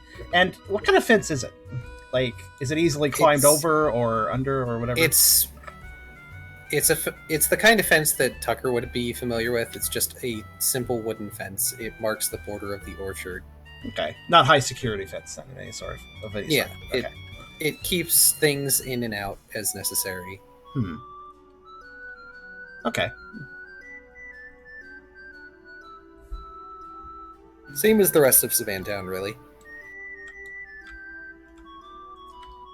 All right. Well, is there any place nearby the kind of general pilfered area that is there like a somewhere to take cover and not be super obvious? Maybe near a, I don't know, wheelbarrow or something? Looks like the Pokemon working the orchard are fairly diligent. Most equipment is away from the edges of the fence and are either near the central row so they can readily be used, or stashed away somewhere. Probably in a storehouse. You could probably technically hunker down under some berry bushes. But Actually- that doesn't leave much space. True. Well, I mean, Tucker is kind of designed, thanks to his build, to hunker down in foliage, so he probably could find a particularly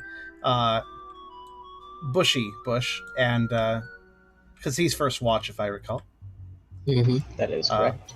So Tucker will pick out a bush that is that he can hunker underneath without being too obvious. Fortunately, his coloration does assist him on this, especially at night. Yes. And he'll note to the other two, Well, I guess you guys should probably make yourself scarce until later. Ryder will give a nod. I'll just be right here. Just remember which one I'm under, and you can find me easy. Brooke will nod. Good luck, Todd.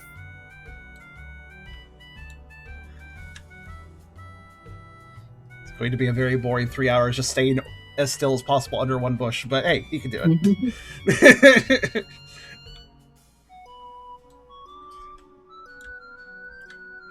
Assuming he doesn't fall asleep. He probably won't, though. I assume that we're just going to hang out by one of the trees, and if Tucker needs our assistance, he can sound an alarm or something. Mhm. Tucker knows how to bark. Dog alarm equals bark. Oh, actually, before we make our separate ways, can Ryder use Lucky Chant? That'd be helpful.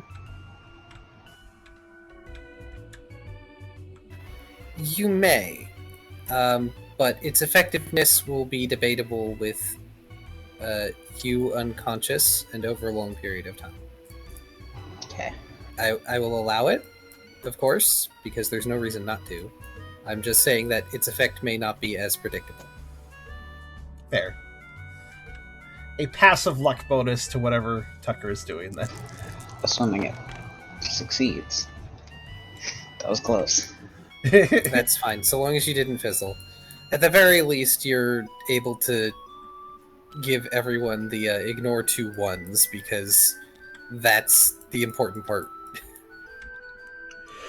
That is actually pretty important. Those ones pop up a little more often than I really thought they should. So, Oh no, we're already falling asleep. no, sometimes I just gotta yawn. Some days I'm, like, not tired, but I'm still yawning. In this case, I'm actually pretty well rested, so. Alright. So, Tucker will indeed hunker down for his shift. Does he have to make any rolls to maintain? Yes.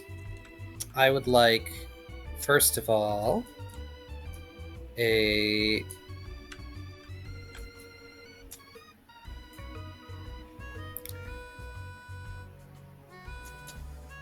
Give me a tough survival athletic Okay.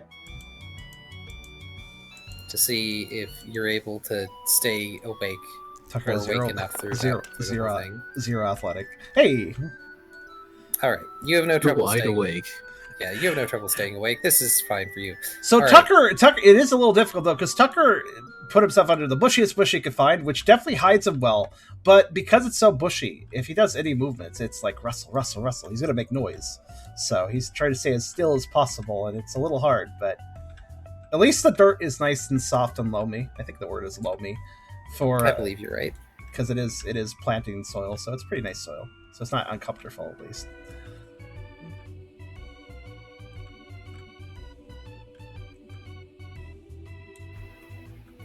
What, one of the most useless... What move do you mean most useless, Crimson? Wait, what? Crimson's saying, I can't believe this game made one of the most useless Pokemon moves somewhat useful. Given the last move used was Lucky Chan, I assume that's what he's talking about. What does it do in the games? Ah, that's a Okay. good question. Does it prevent crits, maybe? I think it does. I think that's what it does. Which, I don't know. It depends on the moves the other Pokemon are using. If they're crit-heavy moves, then I suppose it would make a damage difference. I suppose.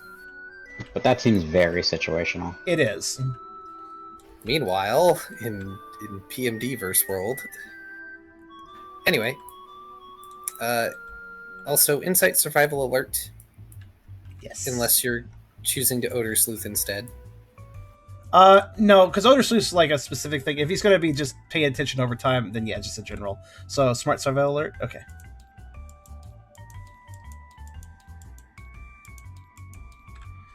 Just keep his general... Wow. Man.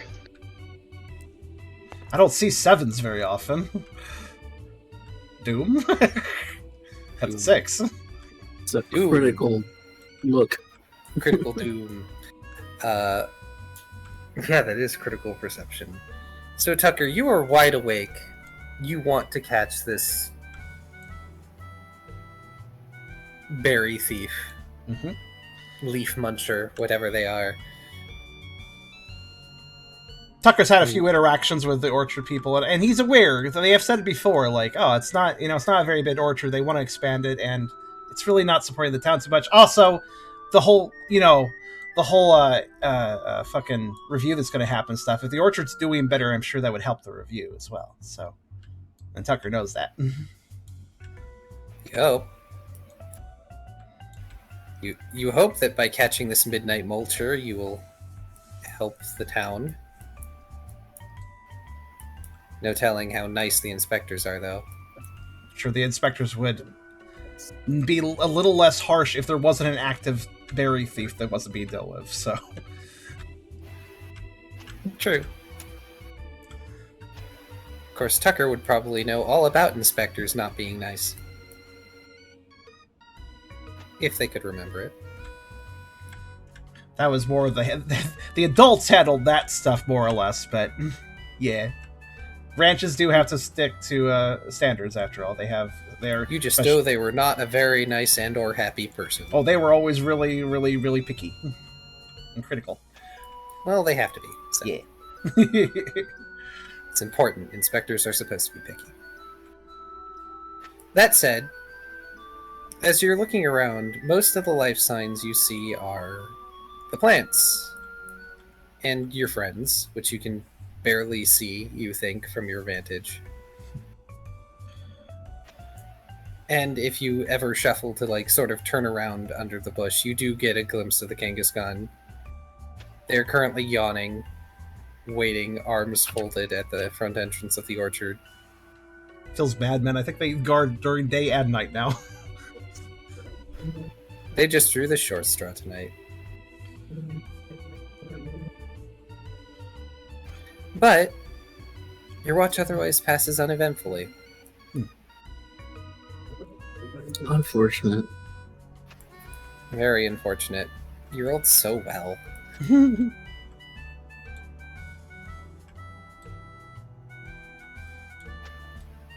But eventually, it comes time for you to actually obtain sleep, as you must, and make somebody else keep watch, however they plan to do so. In that case, Tucker, after a yawn that kind of introduces the thought, oh yeah, it's been long enough now, does go over to... who was going to be second shift? Ryder was second. Yeah. He goes over to the other two, slinking out of the bush. Still being quiet, just in case anybody out, and just in case the thief is thinking of approaching at this time or something. And goes to and pokes Ryder. Ryder opens their eyes and sort of stands up and dusts himself off. Nothing yet. I guess it's your turn. Very well then. Enjoy your rest. Tucker wags and flops next to Brooke. And then Ryder will head to the orchard. Brooke shuffles, but doesn't wake up just yet. Good, because he was trying to avoid that. So what's Ryder's method of... Tucker easily could just hunker under a bush. What's Ryder going to do? So Ryder's first thing upon getting there is to basically walk around the perimeter looking in with the lens to see if there's any footprints or sign that someone was here so far. That's smart. You do not see any footprints that are not yours, Tucker's, or the Kangaskhan's. Apparently, at some point, the Kangaskhan managed to make their way over, check on Tucker, and then leave without getting noticed. Alright then. After that, you said it would be possible to get a vantage point. Yes, there are trees. Then Ryder will try and climb up a tree and sort of just look over. Still looking through the lens to see if that helps as well. By the way, the only reason the Kangaskhan went unnoticed by Tucker for coming over is because Tucker was too busy looking for things that weren't Kangaskhan. It is not that they were that stealthy, it is that Tucker was that focused. This is fair. Yes. Because there's no way he would have beaten a roll of 7. He's too big to be that stealthy. Give me a dexterity survival athletic, please, to climb tree.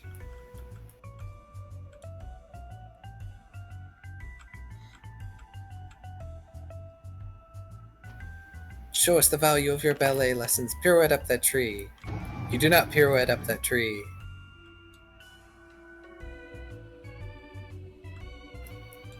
As I make a Pearl reference. That said, you are able to relatively easily climb up the berry tree and reach a vantage point where you are at least partially obscured by the foliage. Pick the right branch, you're hitting pretty well when you're in a tree.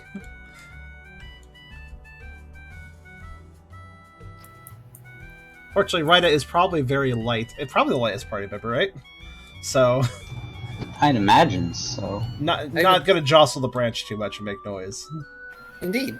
And it helps that, Ryder's legs are green, so they blend in, kind of. Yay! Yeah, Ryder is definitely the lightest at 40 pounds. As with Tucker, I would like to request you give me a... What was it to stay awake? It was a, I think Tough was involved? It was a... Yeah, tough survival alert, thank you. Yeah. I thought so, I wanted to be sure. Oh, those are not good stats for Ryder, actually. No, they are... Nope. Okay, that's fine, I guess. Yeah. You were drowsy, but you managed to remain awake.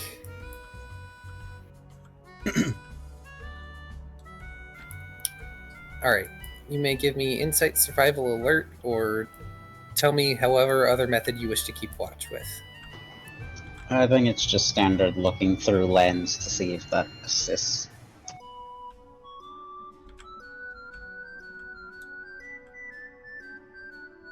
Probably scanning the... You have a decent vantage point, so you could probably scan a fair bit of the orchard now. Mm-hmm. Don't have any other moves that would really assist in this. So, yeah. Insight, survival alert, right? Yes. The Doom dice is reducing. Brooke's gonna get a Doom dice roll of 2 in that case.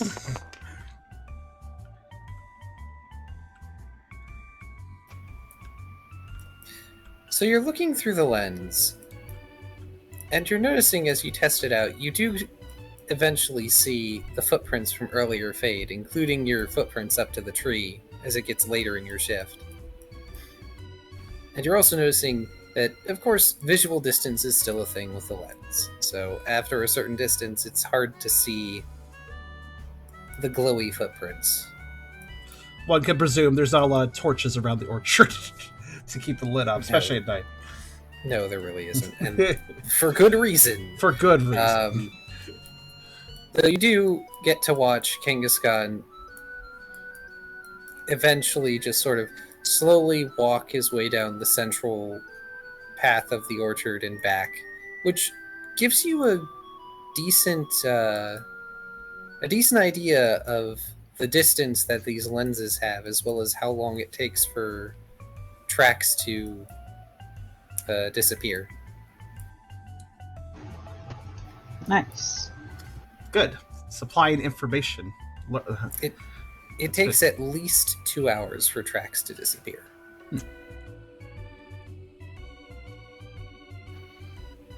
And as for distance, it's a fair ways. They're glowy tracks. It's meant to help you find things, so. Do they extend a bit longer than actual line of sight in the darkness? Funnily enough, yes. Fair. I mean, they do seem to actually glow, right? To some degree? Yep. Yeah. Makes sense. They don't actually light up anything around them, but the tracks themselves glow, which Hey. helps.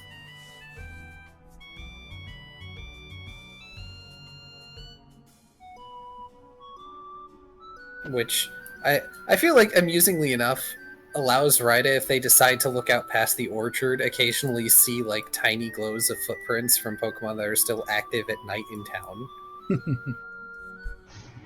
Right, it doesn't even see them, just the footprints. Oh, that's Yep. actually a good question. Is the orchard on the side? Is it in the middle of town? Is it like near the edge of town? Like It's- position wise?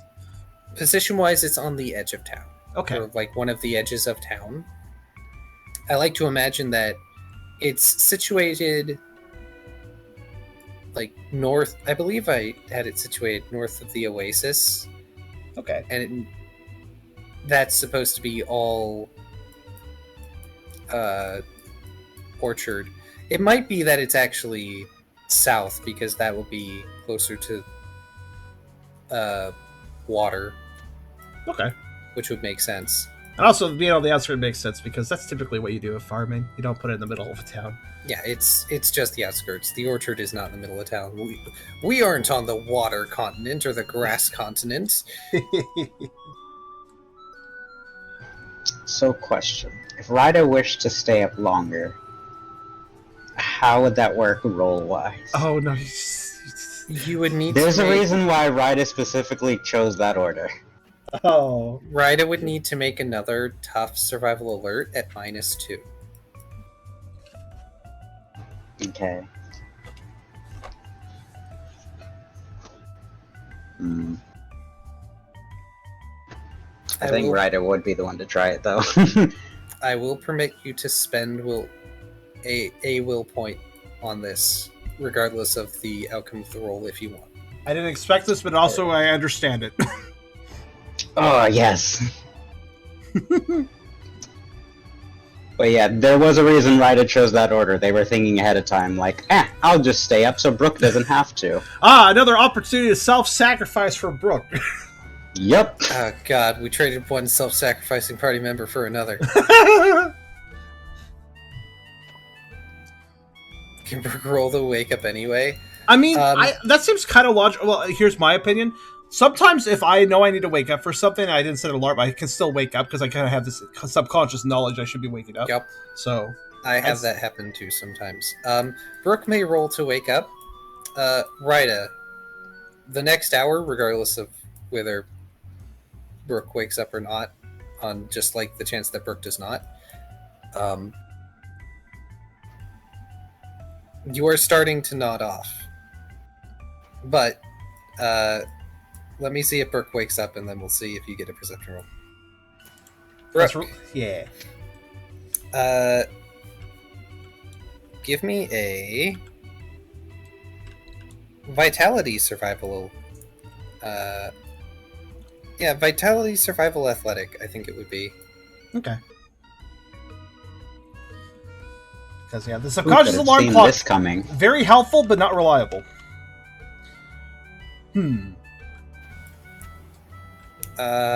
I'm gonna say, unfortunately, you are rather out cold because it's quiet. Not a You are not morning not a morning croc, indeed. clock.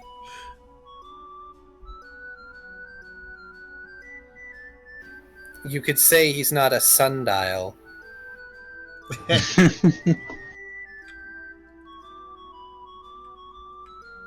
All right, you may give me another insight survival alert.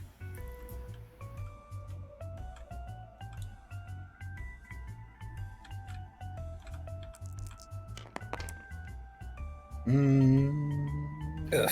Ryder's just stuck with 2s. Yeah, I just noticed. Look at the fucking The Curse of 2 is amazing. Curse 2 is really hitting right today. Two. Hashtag Curse of 2 could be a fucking hashtag for this game. It really could. At least they're with the 2 amount of successes. times. Yeah. No problem, Kyrio. It's okay. I hope they're milling their flour well and making good bread. Unfortunately, you do not spy anything through the lens as of yet. And the straining of your eyes is making you want to, rub them. It doesn't help that it's rather dry out here. Still worth it.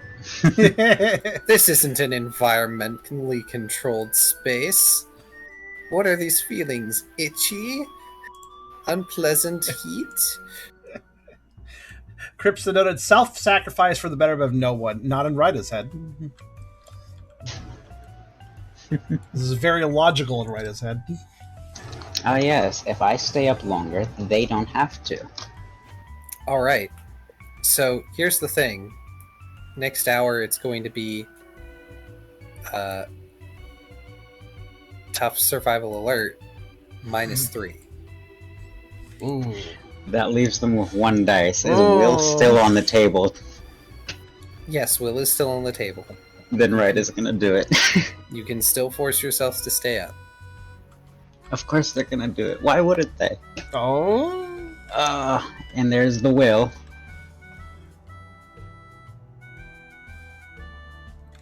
Meanwhile, we just hear a clock, and it turns out Ryder fell out of the tree asleep. Oh, I feel like Ryder's more self-aware than that. Yeah. At some point, if it's like, okay, I know I'm going to pass out in the next 2 seconds, I'm going to... Alright. Unfortunately, because you had to spend a will, your insight survival alert is going to be at -2 right now. I'll take it. You're forcing yourself to stay awake.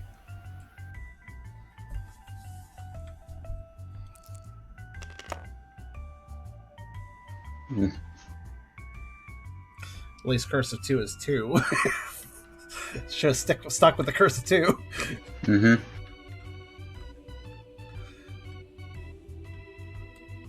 Ryder's just committed. Ugh. Unfortunately, you don't spot anything. No. You do, however, notice Kangaskhan moving up through the rows again before going back. They're dragging at this point as well. They're just all sort of slouched forward, shuffling slowly. Okay. At this point, Ryder will then go to wake up Brooke. Alright. Dex Survival Athletic. -2. I knew that was coming. I had this bad feeling that random DM roll was whatever we were trying to seek out, completely defeating Ryder's perception right now.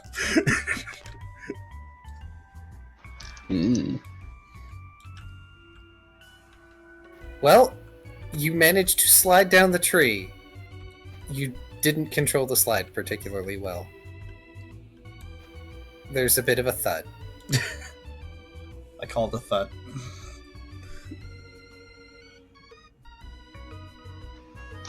Ryder will get up, dust themselves off, and drowsily make their way over, swaying from side to side, and then eventually make it to Brooke and just wakes them up. Doesn't say anything, wakes them up, and then just collapses. Thump.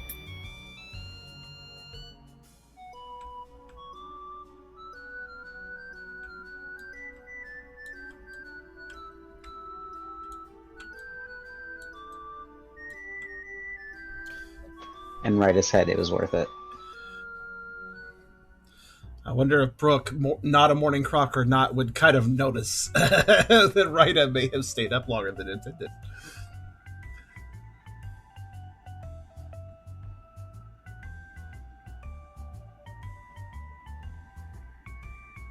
Oh, dude, it's Netherita. I'm going to catch. I like Netherita. Or Nidorino, rather.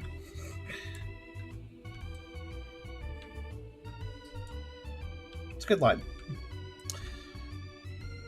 Brooke awakens and looks at the sky and knows exactly what happened. With a sigh, he heads to his post. I have an important question that I'm curious about. I wonder if Brooke will consider that Ryder might have missed something given how long they stayed up. Potentially, I mean. I don't know if they did or not. But...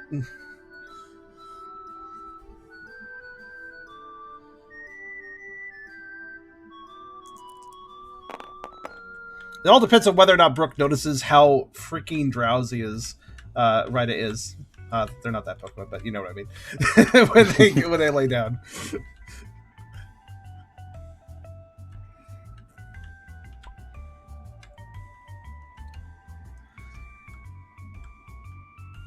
Brooke will try to slink through the orchard as silently as possible. Okay, Brooke. Give me a Dex Survival Stealth, as opposed to the Insight Survival Alert.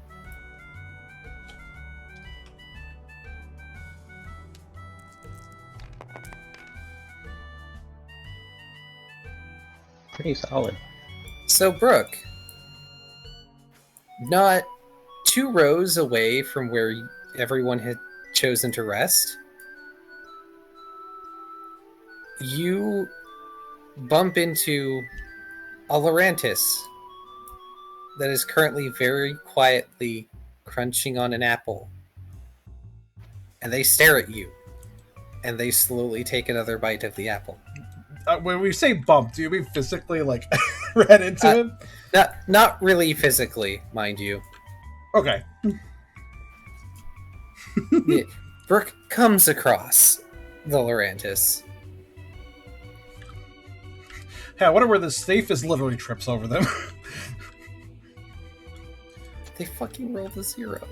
That earlier roll was them, wasn't it? The 4 that totally beat. Yeah, they've been here for a bit, I think. Leader's pressure to cause hesitation. Awesome. You know what? Give me... You can choose cool or tough. It doesn't matter which. It's just flavor. But cool or tough plus contest plus intimidation.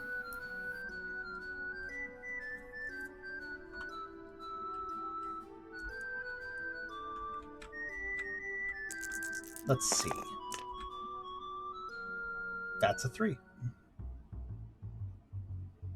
Suppose there's something wrong with a 3. That's more than enough because you effectively caught them off guard.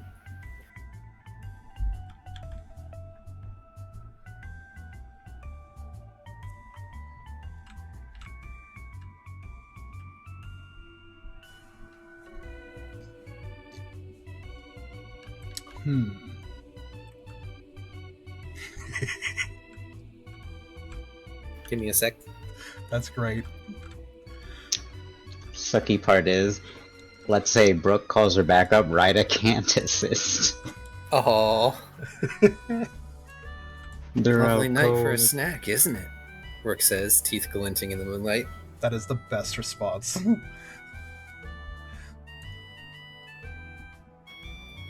They stare. They have the apple in their arms. They look like they were poised to take another bite. Slowly close their mouth.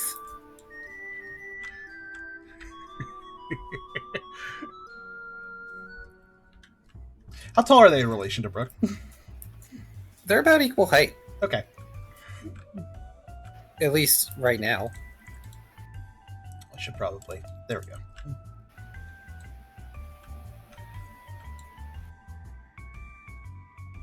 Let's see. Do.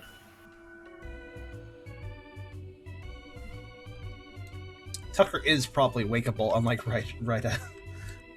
Oh yeah, because you actually got rest. Yeah.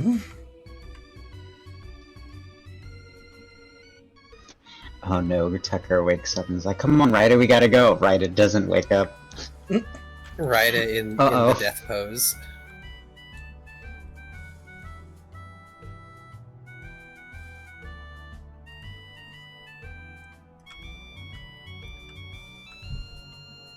I'm waiting to see what Kyrio types up before I respond.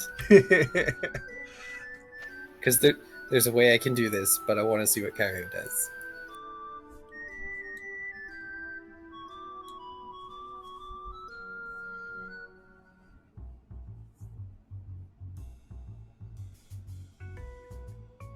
Of course, the water type is stuck fitting the grass type. What is Lurantis typing? Just grass, okay. I don't know much about gosh. the Pokemon. Brooke just has the worst luck when it comes to typing matchups. Watch out, he has laser beams. I guess. Watch out, they're a Mega Man villain. Freaking Destan's Mantis. I'm sure you have your reasons, and maybe we'll be sympathetic to them. As long as you fess up and don't try to run, Brooke says, subtly getting closer. Oh, hey. Let's see.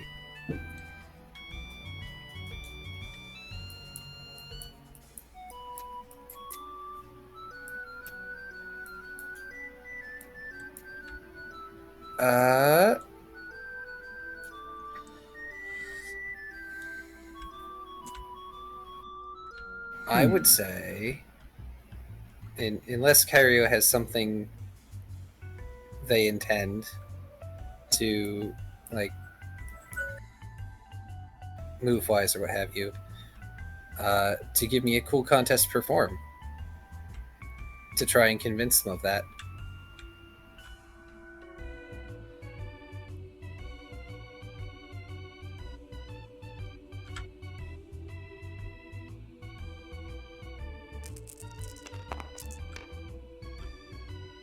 Pretty solid.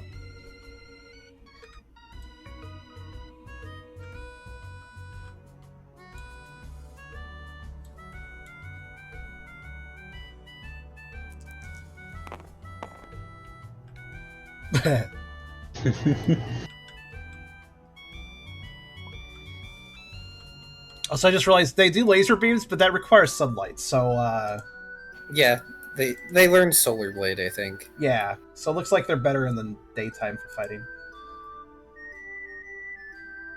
Granted, it's probably early morning now, but still.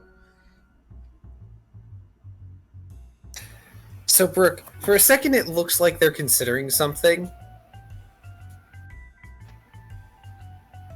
And then their shoulders sort of sag a little bit. And then they crunch on the apple loudly.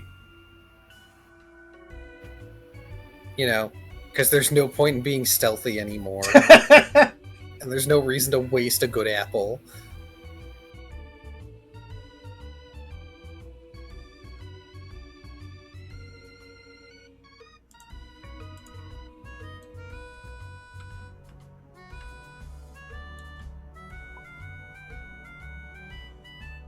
Kangaskhan, Tucker, over here, Brooke shouts. Specifically omitting Ryder. I see why. Fair. Huh? What? What the heck? Kangaskhan immediately starting to tromp down the rows over there. Tucker is pretty much immediately up, because I don't know if you've ever seen a dog go from sleeping to, hey, somebody knocked on the door. But, yeah, dogs can wake up pretty fast. So, Tucker, Yep. still not completely awake, but he does, like, rush over somewhat. Probably bump into a few things as he does so, because of his vision, but still. What? Tucker will notice the life force of another creature next to Brooke. You said It's it was not pretty as- close to the where we were sleeping, right? It wasn't that far away. Correct. It was only 2 rows away for you guys, which Yeah. is still several rows away for Kangaskhan, which, by the way, Kangaskhan stomping over kind of spooks the Lurantis a bit, and they fumble with the apple, and then just drag the entire thing into their mouth and consume it, core and all. Still concerned about the food. Also, let me get Lurantis. I forgot. That's 7. Okay. I found our midnight snacker, Brooke says. I think they're willing to cooperate.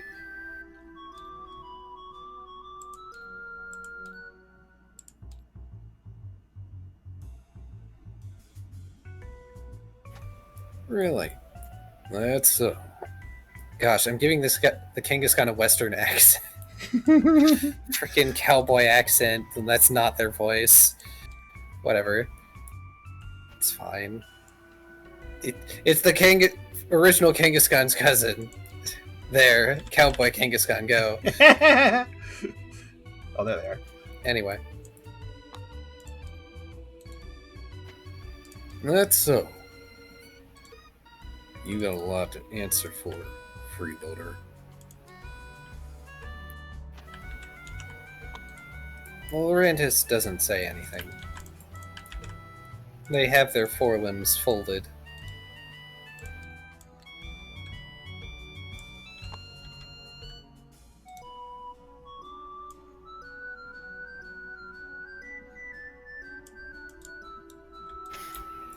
Tucker, one thing you notice looking at them is their life force is not particularly vibrant.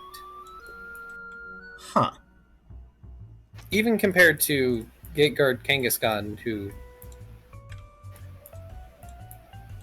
you know, you would consider them to be average for a Pokemon.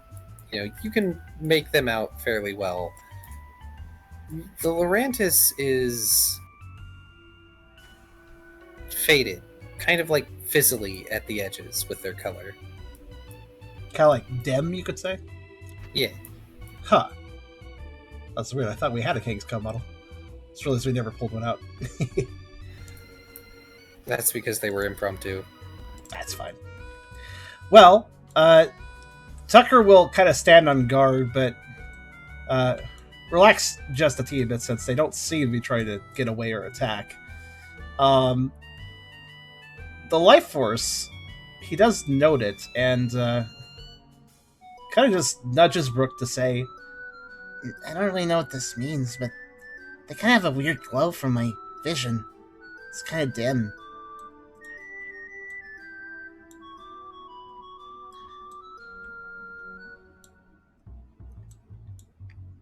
Tucker will note that other Pokemon are not that dim normally.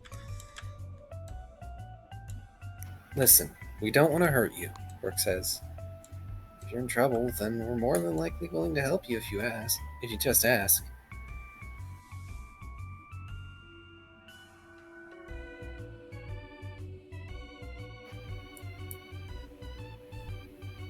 They incline their head slightly. But it seems like they're being particularly wary at the moment.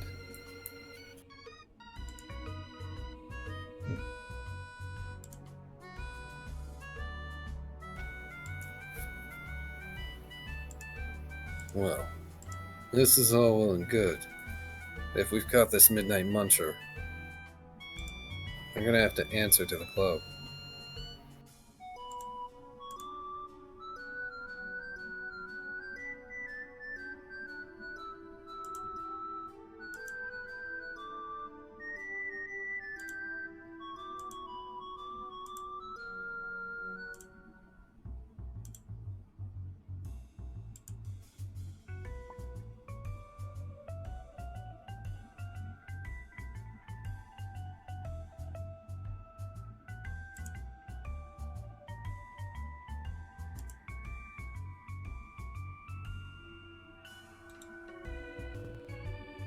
Yeah, the color tint is wrong. I kind of like it looking like that, though. What, the Lurantis? Yeah, the upper part is not supposed to be green, but actually it looks pretty good, so I didn't even notice. Yeah, it's kind of neat. I'll just leave it. What's funny is their shiny version is uses the green color that I usually hate for shinies. And it looks good. Watermelon. Yeah. They look like watermelon. Yeah, you're right. Yeah, maybe Vancora will know best what to do. Brooke sighs, rubbing his head. Alright, you. Come on. I've got a place I can stash you for now. Pouch. They could... I guess! This is King's Gone Gel! Stuffs in pouch.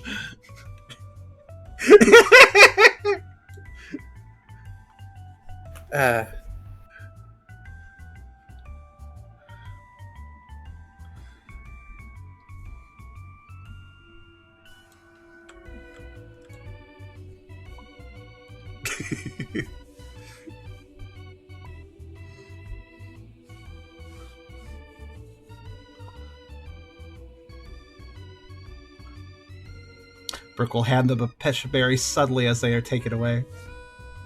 I guess that I'm one's not not. going to make you roll for it, I because guess the that's Kangaskhan's busy taking them away. I guess that one's not stealing, at least. They take it and look surprised as they look back at Brooke and Tucker while they are almost literally dragged off by Kangaskhan, who could probably wrap their hand around the Lurantis' head.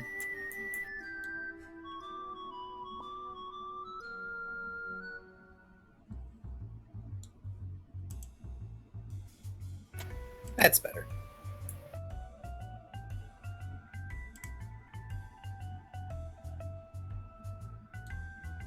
There we go. Sorry, guys. No more watermelon Lurantis. That's fair.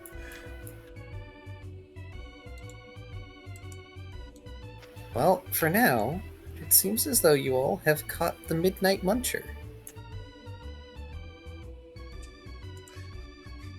That's their official thief name. Brooke winks before taking Tucker to find Ryder, who is still very conked out at the moment on the ground.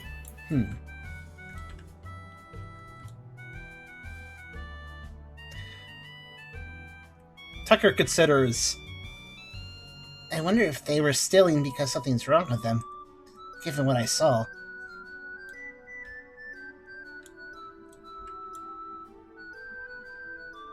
Fun fact, these Pokemon are based off of orchids in the Orchid Mantis. Yeah. Apparently they're not Neat. actually bugs. They're faking it.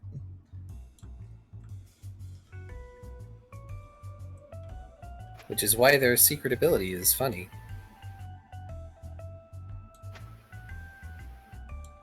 What is it? Contrary. Oh.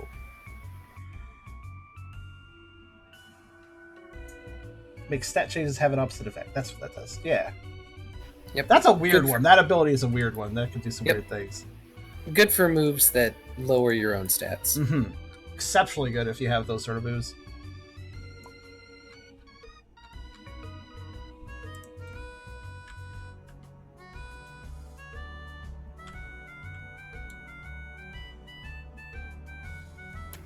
I kinda got the same impression. I was hoping we got them some medical attention by capturing them. And yes, Brooke would have noticed that the Lurantis was not looking particularly well. Their colors were very faded. Tucker nods and asks, Did they even try running or fighting, or...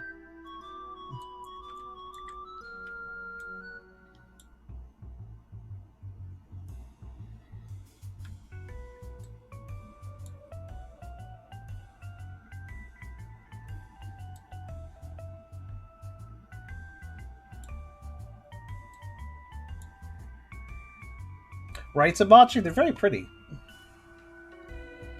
They thought about it, but I gave them my winning smile and they couldn't resist. He grins. Side note, they were getting ready to beam you in the face with the apple. They were considering, were they?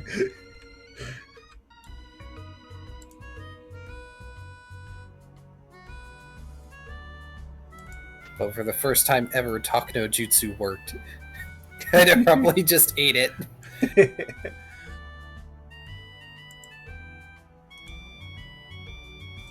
Clash apple with bite. Or crunch, rather.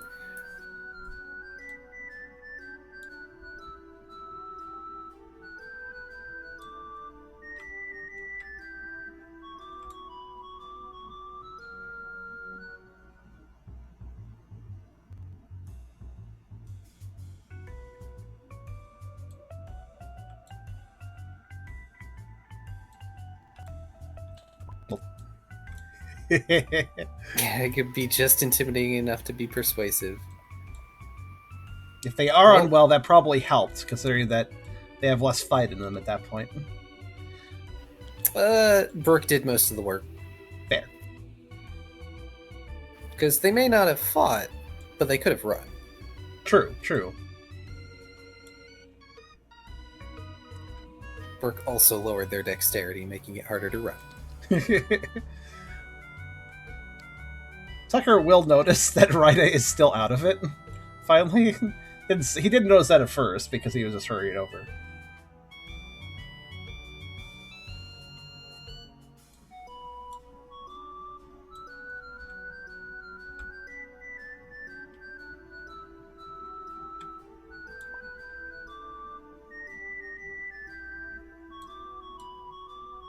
Brooke will settle right out on Tucker's back. Aw. Ryder like shuffles a bit at being touched, and then just doesn't have the will to fight it, so just falls back asleep.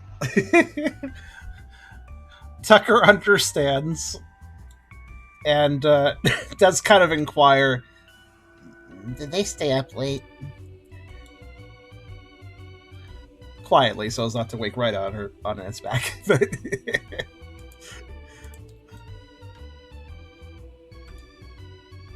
I'm personally going to switch over to Events 228 okay, as we end out.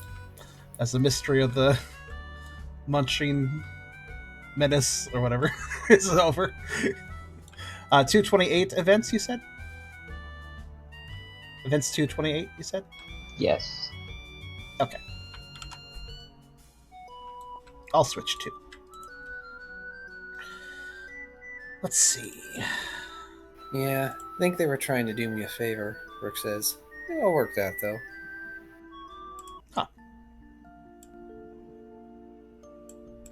Honestly, it worked out better that it ended this way, because Ryder, well, no one specified what was going to happen when we found them.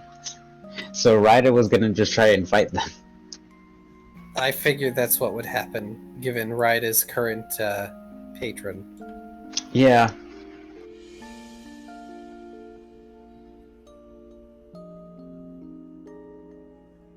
Also, pretty much Something. fair. Like I said earlier, Tuppy's not able to play today. That's why the HUD says so. Yeah.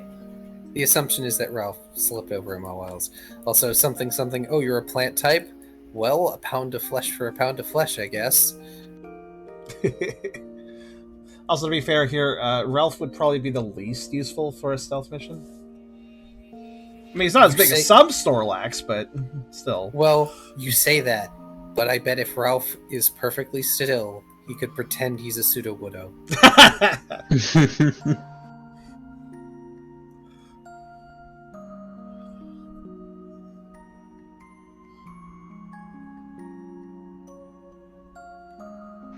Ah yes, Eric's Ralph is with his boyfriend.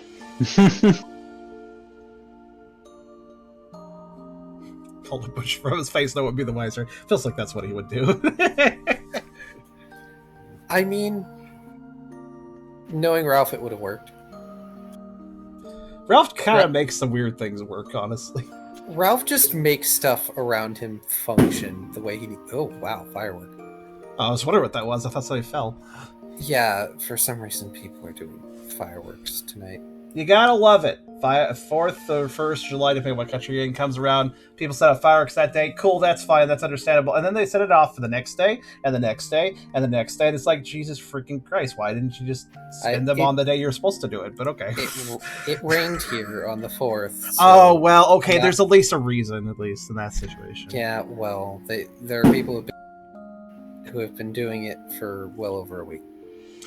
Yeah, that's also, it's just people treat it like, all right, 4th. That means I can, for the next 2 weeks before and after, set off fireworks. It's like, come on, guys. Like, I get it if it's delayed by a day because of rain, but yeah. So what time is it there? It's about 10. I guess it's like the cusp of reasonable fireworks time. But, I mean, you want to do it when it's dark, but you don't want to do it super late and wakes everybody up. Yeah. That said, I would say that this is probably a good time to end it. Shall I assume that you all are returning to base? Ryder has no choice. Well, Ryder has no choice wherever they go. Okay. Yeah, And you all Tucker will would get head to back sleep in and- your own beds. Mhm. And or bed equivalent, for the case of Brooke. I guess Tucker would put... Where was Ryder going to sleep? Ryder's going to sleep in the tent. Okay, then Brooke will drop... Did we get the tent? No? Well, Tucker just drops right outside. Well, okay, here's a question. Did Ryder say where Ryder wanted to sleep? Kyrio did buy a tent for 5. Okay. Okay. Mhm. We just didn't get you a thing for that. I guess I never asked for confirmation on that. That's fine. Oh, you actually spent the money, though? Then you have it, sure. Yeah, I saw someone messing with the money earlier, so hang on. Then, that... So we can set up the There we tent go. outside, I guess, for now. That might be useful to have for other reasons later, too. Who knows? There we go. Now we have Alright. the tent. And Tucker will basically drop Ryder off in the tent next to Lyre, who we can presume is probably sleeping this hour. Lyre is sleeping outside the tent, but yes. Fair. Tent? Why tent? Perfectly good outside. Or we Very can good just point. set them in the daycare, which is true, but Ryder wanted to be near Lyre, and it's nice to, respect their wishes. Yeah, as long as Ryder expressed at some point that they're going to be hanging out outside for rest, then Tucker will not drop off there. I'd say in between the time of us just having our meeting and before actually heading out, there was discussions of vetting. Fair. I mean, it probably wasn't special, like, okay, where are we keeping you? Like, Oh my gosh. Look at the faint animation of this poor anemic Lurantis. Plop.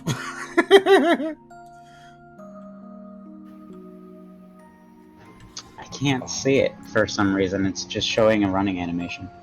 Oh, that's weird. Oh, no, well. Try again. Might have loaded wrong for you.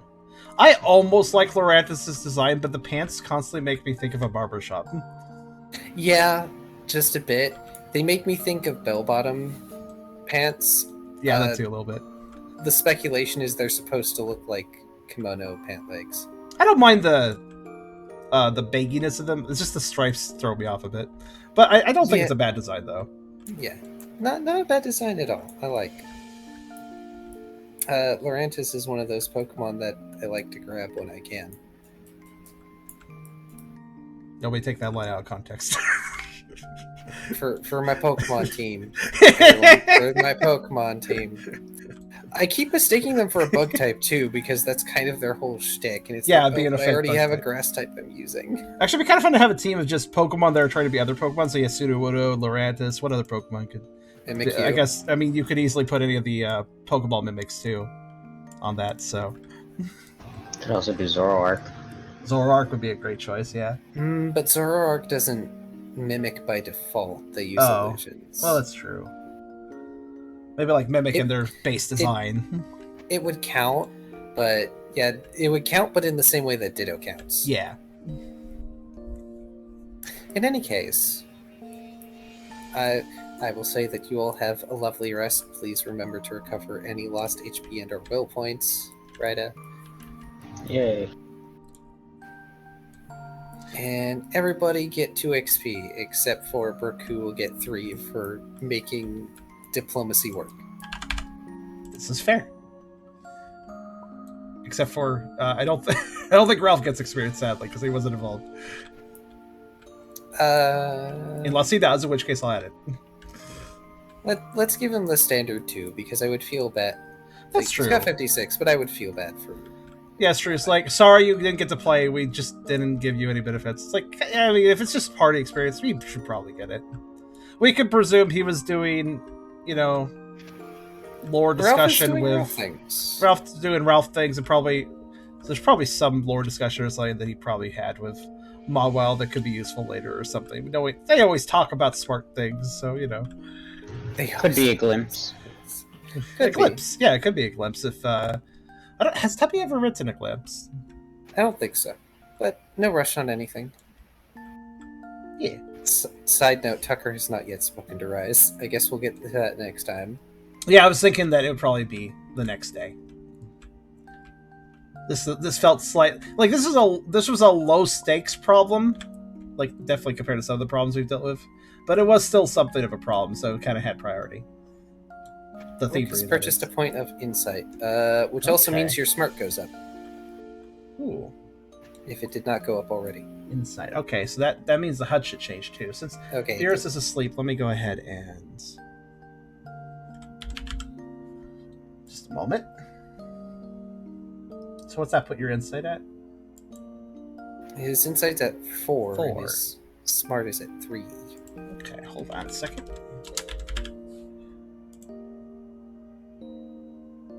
Because I'll update the HUD. There we go, 4 insight. Honestly, except special. Honestly, I was kind of glad that you set up the whole berry thief issue last time, because it gave us a nice one-off, low-stakes sort of thing to do with kind of a more chill game. I was expecting the Lurantis to get away. So did I. Brooke's too cool for that. And I'm so sad that Tucker got such a good role, but the Lurantis wasn't there. So it's like, I'm sorry. Honestly, the way I see it is, if he was being really good at being alert and observing, then maybe he was also helping himself get used to his vision too, and figuring out how to he did have 3 hours of doing nothing, so he probably was trying to focus his vision and learn how he can look through it more easily. You stared at leaves so long, you know exactly how leaves look down to the finest detail. You were also a good boy and didn't eat any of the food around you as a son. This is true. I think I'm gonna buy a point in Allure, because currently Hypnosis it's the only move that uses Allure, but because of the accuracy penalty on it, I can't use Hypnosis second, because it only has 2 dice pool. Yep. Fair. There's a lot of moves that are like that, and I have enemies set up with moves that are like that. It's like, oh yeah, they're going to either start with this one or they're going to deal with having 1 die. Sure. We have, of course, the orange card tells you how to spend stuff if you don't remember. But yeah, honestly, skills are. I think skills, specialty. 6. That's what they're called. I always forget what category everything's called. Specialties are actually kind of really big in Pokerole. I feel like they're specifically defined specific situation things, but they're also the cheapest stat to increase, especially for the first 2 points. Have a good night, Kyrio. Good night, Kyrio. They already left. They did. I wasn't. But yeah, they said Brooke's experience with Lurantis in the past made him pretty sympathetic towards them, which I think helped. Aww. The off-the-cuff thing I added helped. But yeah, at least with the way we play, specialties have quite a bit of value given how cheap they are, and they can really make a difference to add some extra die rolls. Yeah, I wish Allure overlapped with another move. Unfortunately, it's only for Hypnosis, but Hypnosis is very useful. It's just a matter of getting to use it, that's the issue. Are there any other moves you pick up? Charm is probably Allure. Yeah, there's a couple moves that use the contest stats. Not too many. Yeah. And they're almost exclusively support moves. Well, that fits. I feel like there's a dance move that uses the Allure specialty. I think, actually, now that I think about it, I think I'll spend 2, because I have been just not spending, because I just tend to forget to, and also feel like... But yeah, I remember how I tend to spend based on what Tucker does. I think I'm gonna 6 times sorry. I'm gonna dump another point into stealth, because I kind of feel like he earned that. So that's 6 times 1 is 6, so 122 goes down to 116. barely anything, really. Good lord, Tucker has so many points. Yeah, I just... Yeah. The reason I haven't spent is because typically we do a session, then it's late, and then I'm like, okay, well, I'm good. And then we end before I Tucker actually also feel has like the statting. most stats out of everyone. I really should be spending this stuff, though. It's maybe on some moves too. But honestly, I'm more interested in specialty moves. Like, I mean, Thunderfang, for instance. I think that's the next goal at this point. Bite, Magnet, and Telework. No. I mean, y'all are going to Sea Spray soon. Maybe you could learn something from Deadeye. That would be actually a really cool way to learn it. As far as mentoring goes, like, but Deadeye is an interesting start. I wonder if Tucker could, like, what's the word I'm looking for? Convince Also him, I Luxray. guess. To Luxray could probably. I don't know if it's been demonstrated that Luxray knows Thunderfang, but Also, I don't think Decent Helioptile bet. learns Thunderfang. do they not? Well, granted, they're not really about biting, I suppose. Though I am pretty sure Luxray learns bite moves. Not So- Helioptile, Heliolisk. Oh yeah. Also, Puccina's move set is just... Oh, if I recall correctly, let me double check something. No, it wasn't... It was... Oh, no, I think it was Ralph, actually, where... Was it Ralph? I don't remember. So there's one of our cards, the move set is, like, completely different for the evolution, so, like, if you want to get some moves, you kind of need to get it before evolving. Because otherwise you'll just get locked out of moves when you evolve. Well, not Yep. locked out based on how we play, but you know what I mean. Yeah. A lot harder to get them at that point. And yeah, Heliolisk doesn't learn Thunderfang. They get stuff like Volt Switch, Parabolic Charge. Well, that's etc. interesting. Poshina, like, obviously it recommends, like, there's question marks here for some moves because that's, like, suggested moves for that Pokemon that don't, but you can't game via experience. It's more like an event. Firefang, Icefang, and Thunderfang are all recommended for Poochyena, but if you see the evolution, Poison Fang is also recommended for Myena. So it looks like the way the Pokerole was at least done, they kind of felt like the Yena family should collect Elemental Fang moves anyways. Looks like it's quite a collection. I like that.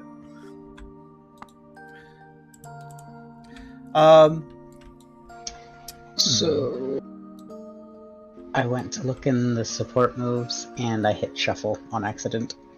Oh no! Which support moves? Okay, that's Normal fine. support moves. Oh Okay. no! That means you okay. I'm tasking you with fixing this. How's that sound? Since you did that, so Okay. all right. So here's what I'm gonna do. I'm gonna actually search. So you said which one? Normal support. Yep. Okay. All right. Here's a copy of the table saved before you did that. So all I need you to do, it's not that complicated. I just need you to delete the original normal support moves and then put that one right where that one is. Because that one should not be shuffled. I don't blame you. Search and shuffle are right next to each other and both start with S. It's like, come on, man.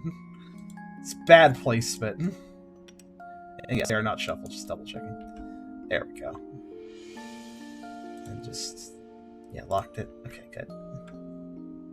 Alright, not too big a deal. This is why it's I feel like that is way too easy to do. It's way too easy to do. Especially if you're just, like, selecting something you hit. There's also a hotkey where you can just shuffle, too. It's designed for cards. It's supposed to be a, oh yeah, well, you're shuffling this all the time anyway, so it's not a big deal. But it's so easy, like, it's not just 2 cards. So I feel like you should be able to... Actually, it'd be kind of nice if you could just disable that for some stuff. Like, I don't want to shuffle this.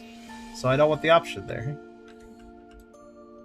I was just trying to look up mean look because that was one of the question mark things on my card, and I wanted to see what it does. Fair. And I think Tucker's... I believe Tucker's stats are... No, they aren't. That's right. Because I keep forgetting this. I think this is the last time I'll have to ask this. Car. Yeah. Tucker is down 1 max dexterity because of the whole fact that he's kind of big boned, basically. But in that, we also allowed him to have 1 more max vitality, correct? Yes. It was a trade. So, in that case, let me give him his 4th vitality point, finally. To actually max out his stats, like his main stats.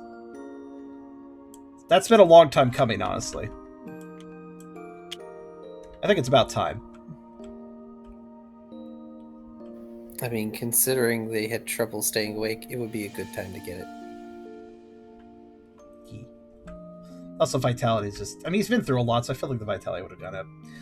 He's taken a few knocks, and some RPGs are like, well, if you get your HP lower, then you'll have an increase. So vitality, 4th point, how much is that going to cost? Let's see.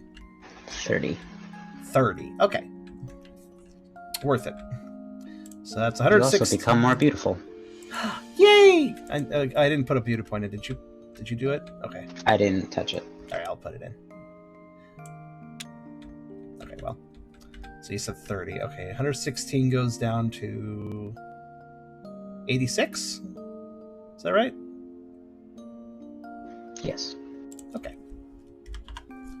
Still have plenty of experience. I could do more of that later, but this is good for now. Okay, so I put a point in vitality. What changes because I did that? I believe it's HP and defense. I don't remember. I'll look it up. I know HP for sure. I think it might be defense. I'm very bad yes, at statting. HP and defense. So 1 for each of that? Yeah. Yes. Okay, hold on. So that's 7 HP. Wow, lucky. And then defense is split, but it's both, right? When you increase vitality? No. Just We made it so defense. that insight is special defense and vitality is defense. Okay, in that case, it's 4/4 now. So the only reason I have... Wait, hold on. Right. Wait. We made special increase special defense, was it? Insight. Insight. Oh, okay. And I have a yellow point there for a reason. I don't know what the reason is. I forgot. It's probably one of the scarves, yeah. Ah, yeah, the scarf for infinite protection. That was special defense, specifically. So I think that means I have 4 natural defense, 3 natural special defense, plus 1 special defense. I think that's what I have right now. Yes. Yeah. Hence why I put the dot on that side, so... Which it does... In short, yeah, 4/4 is accurate. Okay. Okay, so I've increased my HP and I increased my defense specifically. Is there anything else that changes, or is that it? Your level. Oh yeah, that's the other thing. How does I level increase? also again? forgot my level. Yeah, let's do that. I think I just add 1 to my level, but Let's see. Every time you're... Well, hold on, wait. You increase a specialty, correct? yeah. Specialties don't count for levels. Hmm. Unless we change that. But yeah, here's a little card over here. It's the lower left one of all the cards. Every time your Pokemon buys a point of attributes or skills, it'll grow levels equal to the point number you just bought. So since I just bought point 4, I guess that means I grow 4 levels? I think that's right. Moves also add 1 level. So 4 levels, hey, 52. Level is not that important, so it's okay if you get a little bit wrong, but there are the occasional, hey, what is your level? Okay, that'll factor into this move or something. So, it is technically... Yeah, Tucker is way higher level than the rest of us. So yeah, moves equals 1 point, skills and attributes equal the number of points, the value of point it is, like point number 5 is 5 levels, so. Alright. Hey. I like how there's a little note at the end. Humans do not have levels. That's too bad. Too bad for them.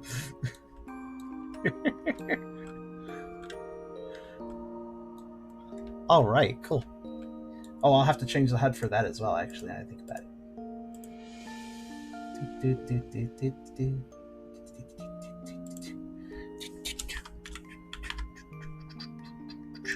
Hooray! Stats. The next HP point will actually... Every point of HP actually matters a heck of a lot, I've noticed. I guess that's what happens when you have low HP values, as just in general. It's like Paper Mario, I guess. It's like, oh yeah, I have 3 more HP. That's like a big deal. But, yeah, that was a nice session. Karserus, if you're still here, I don't know if you are.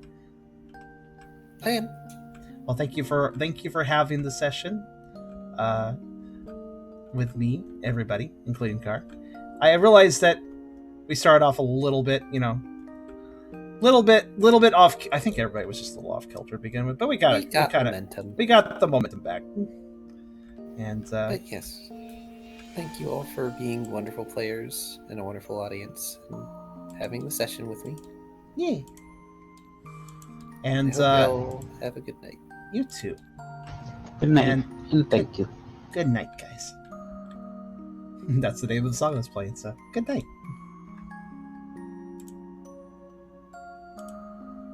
And to you guys watching, thanks for coming. I hope you also have a good night. Tubby should be back for the next episode, which will, of course, will be in 2 weeks.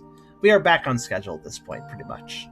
I don't know why Tubby had a weird schedule change. I'm going to talk to him a bit more about it, because sometimes his work is really weird. His workplace is one of those places, and I'm sure some people can relate to this, where the work schedule, like, you think you have a consistent work schedule, and all of a sudden it's like, yeah, your week is completely different for this next, like, week, because the boss decided you're just going to be working some really wacky days that you don't normally work, and it's like, ugh. And, like, you don't know until it's, like, almost too late. So, I'm going to talk to him about that just in case this is, like, a permanent shift to his schedule or something. We'll get it sorted out. Because he's always made it clear. He's always been making it clear to his workplace that he does want to have Wednesdays available because he has things to attend to on Wednesdays. So, or I think maybe he gets home early on those days or something. Like his schedule was normally fine for it though, so he should be good in a couple weeks. But we'll see how it goes. Keep you guys updated, of course. But in any case, I hope you all enjoyed session 107. We're all a little bit chill, a little bit under the weather today. I'm a little bit spent, but I think we had a good time. These more low-stakes sessions are nice to have now and then. And actually, we've been having a lot of chill sessions, but I'm sure pretty soon, including actually 108 probably, and onward, we'll get back into some more, like, more serious / engaging content, most likely, because we're going to do our trip soon, the Sea Spray, as well. That Talk of Rise that Tucker still needs to do, I think that one might be a bit interesting. That might have some, I'm not sure how that'll go. That'll be really interesting to see. But, in any case, I will see you all for session 108 in a couple weeks. And more streams to come in the meantime as well. You all have a good night, and I'll see you soon.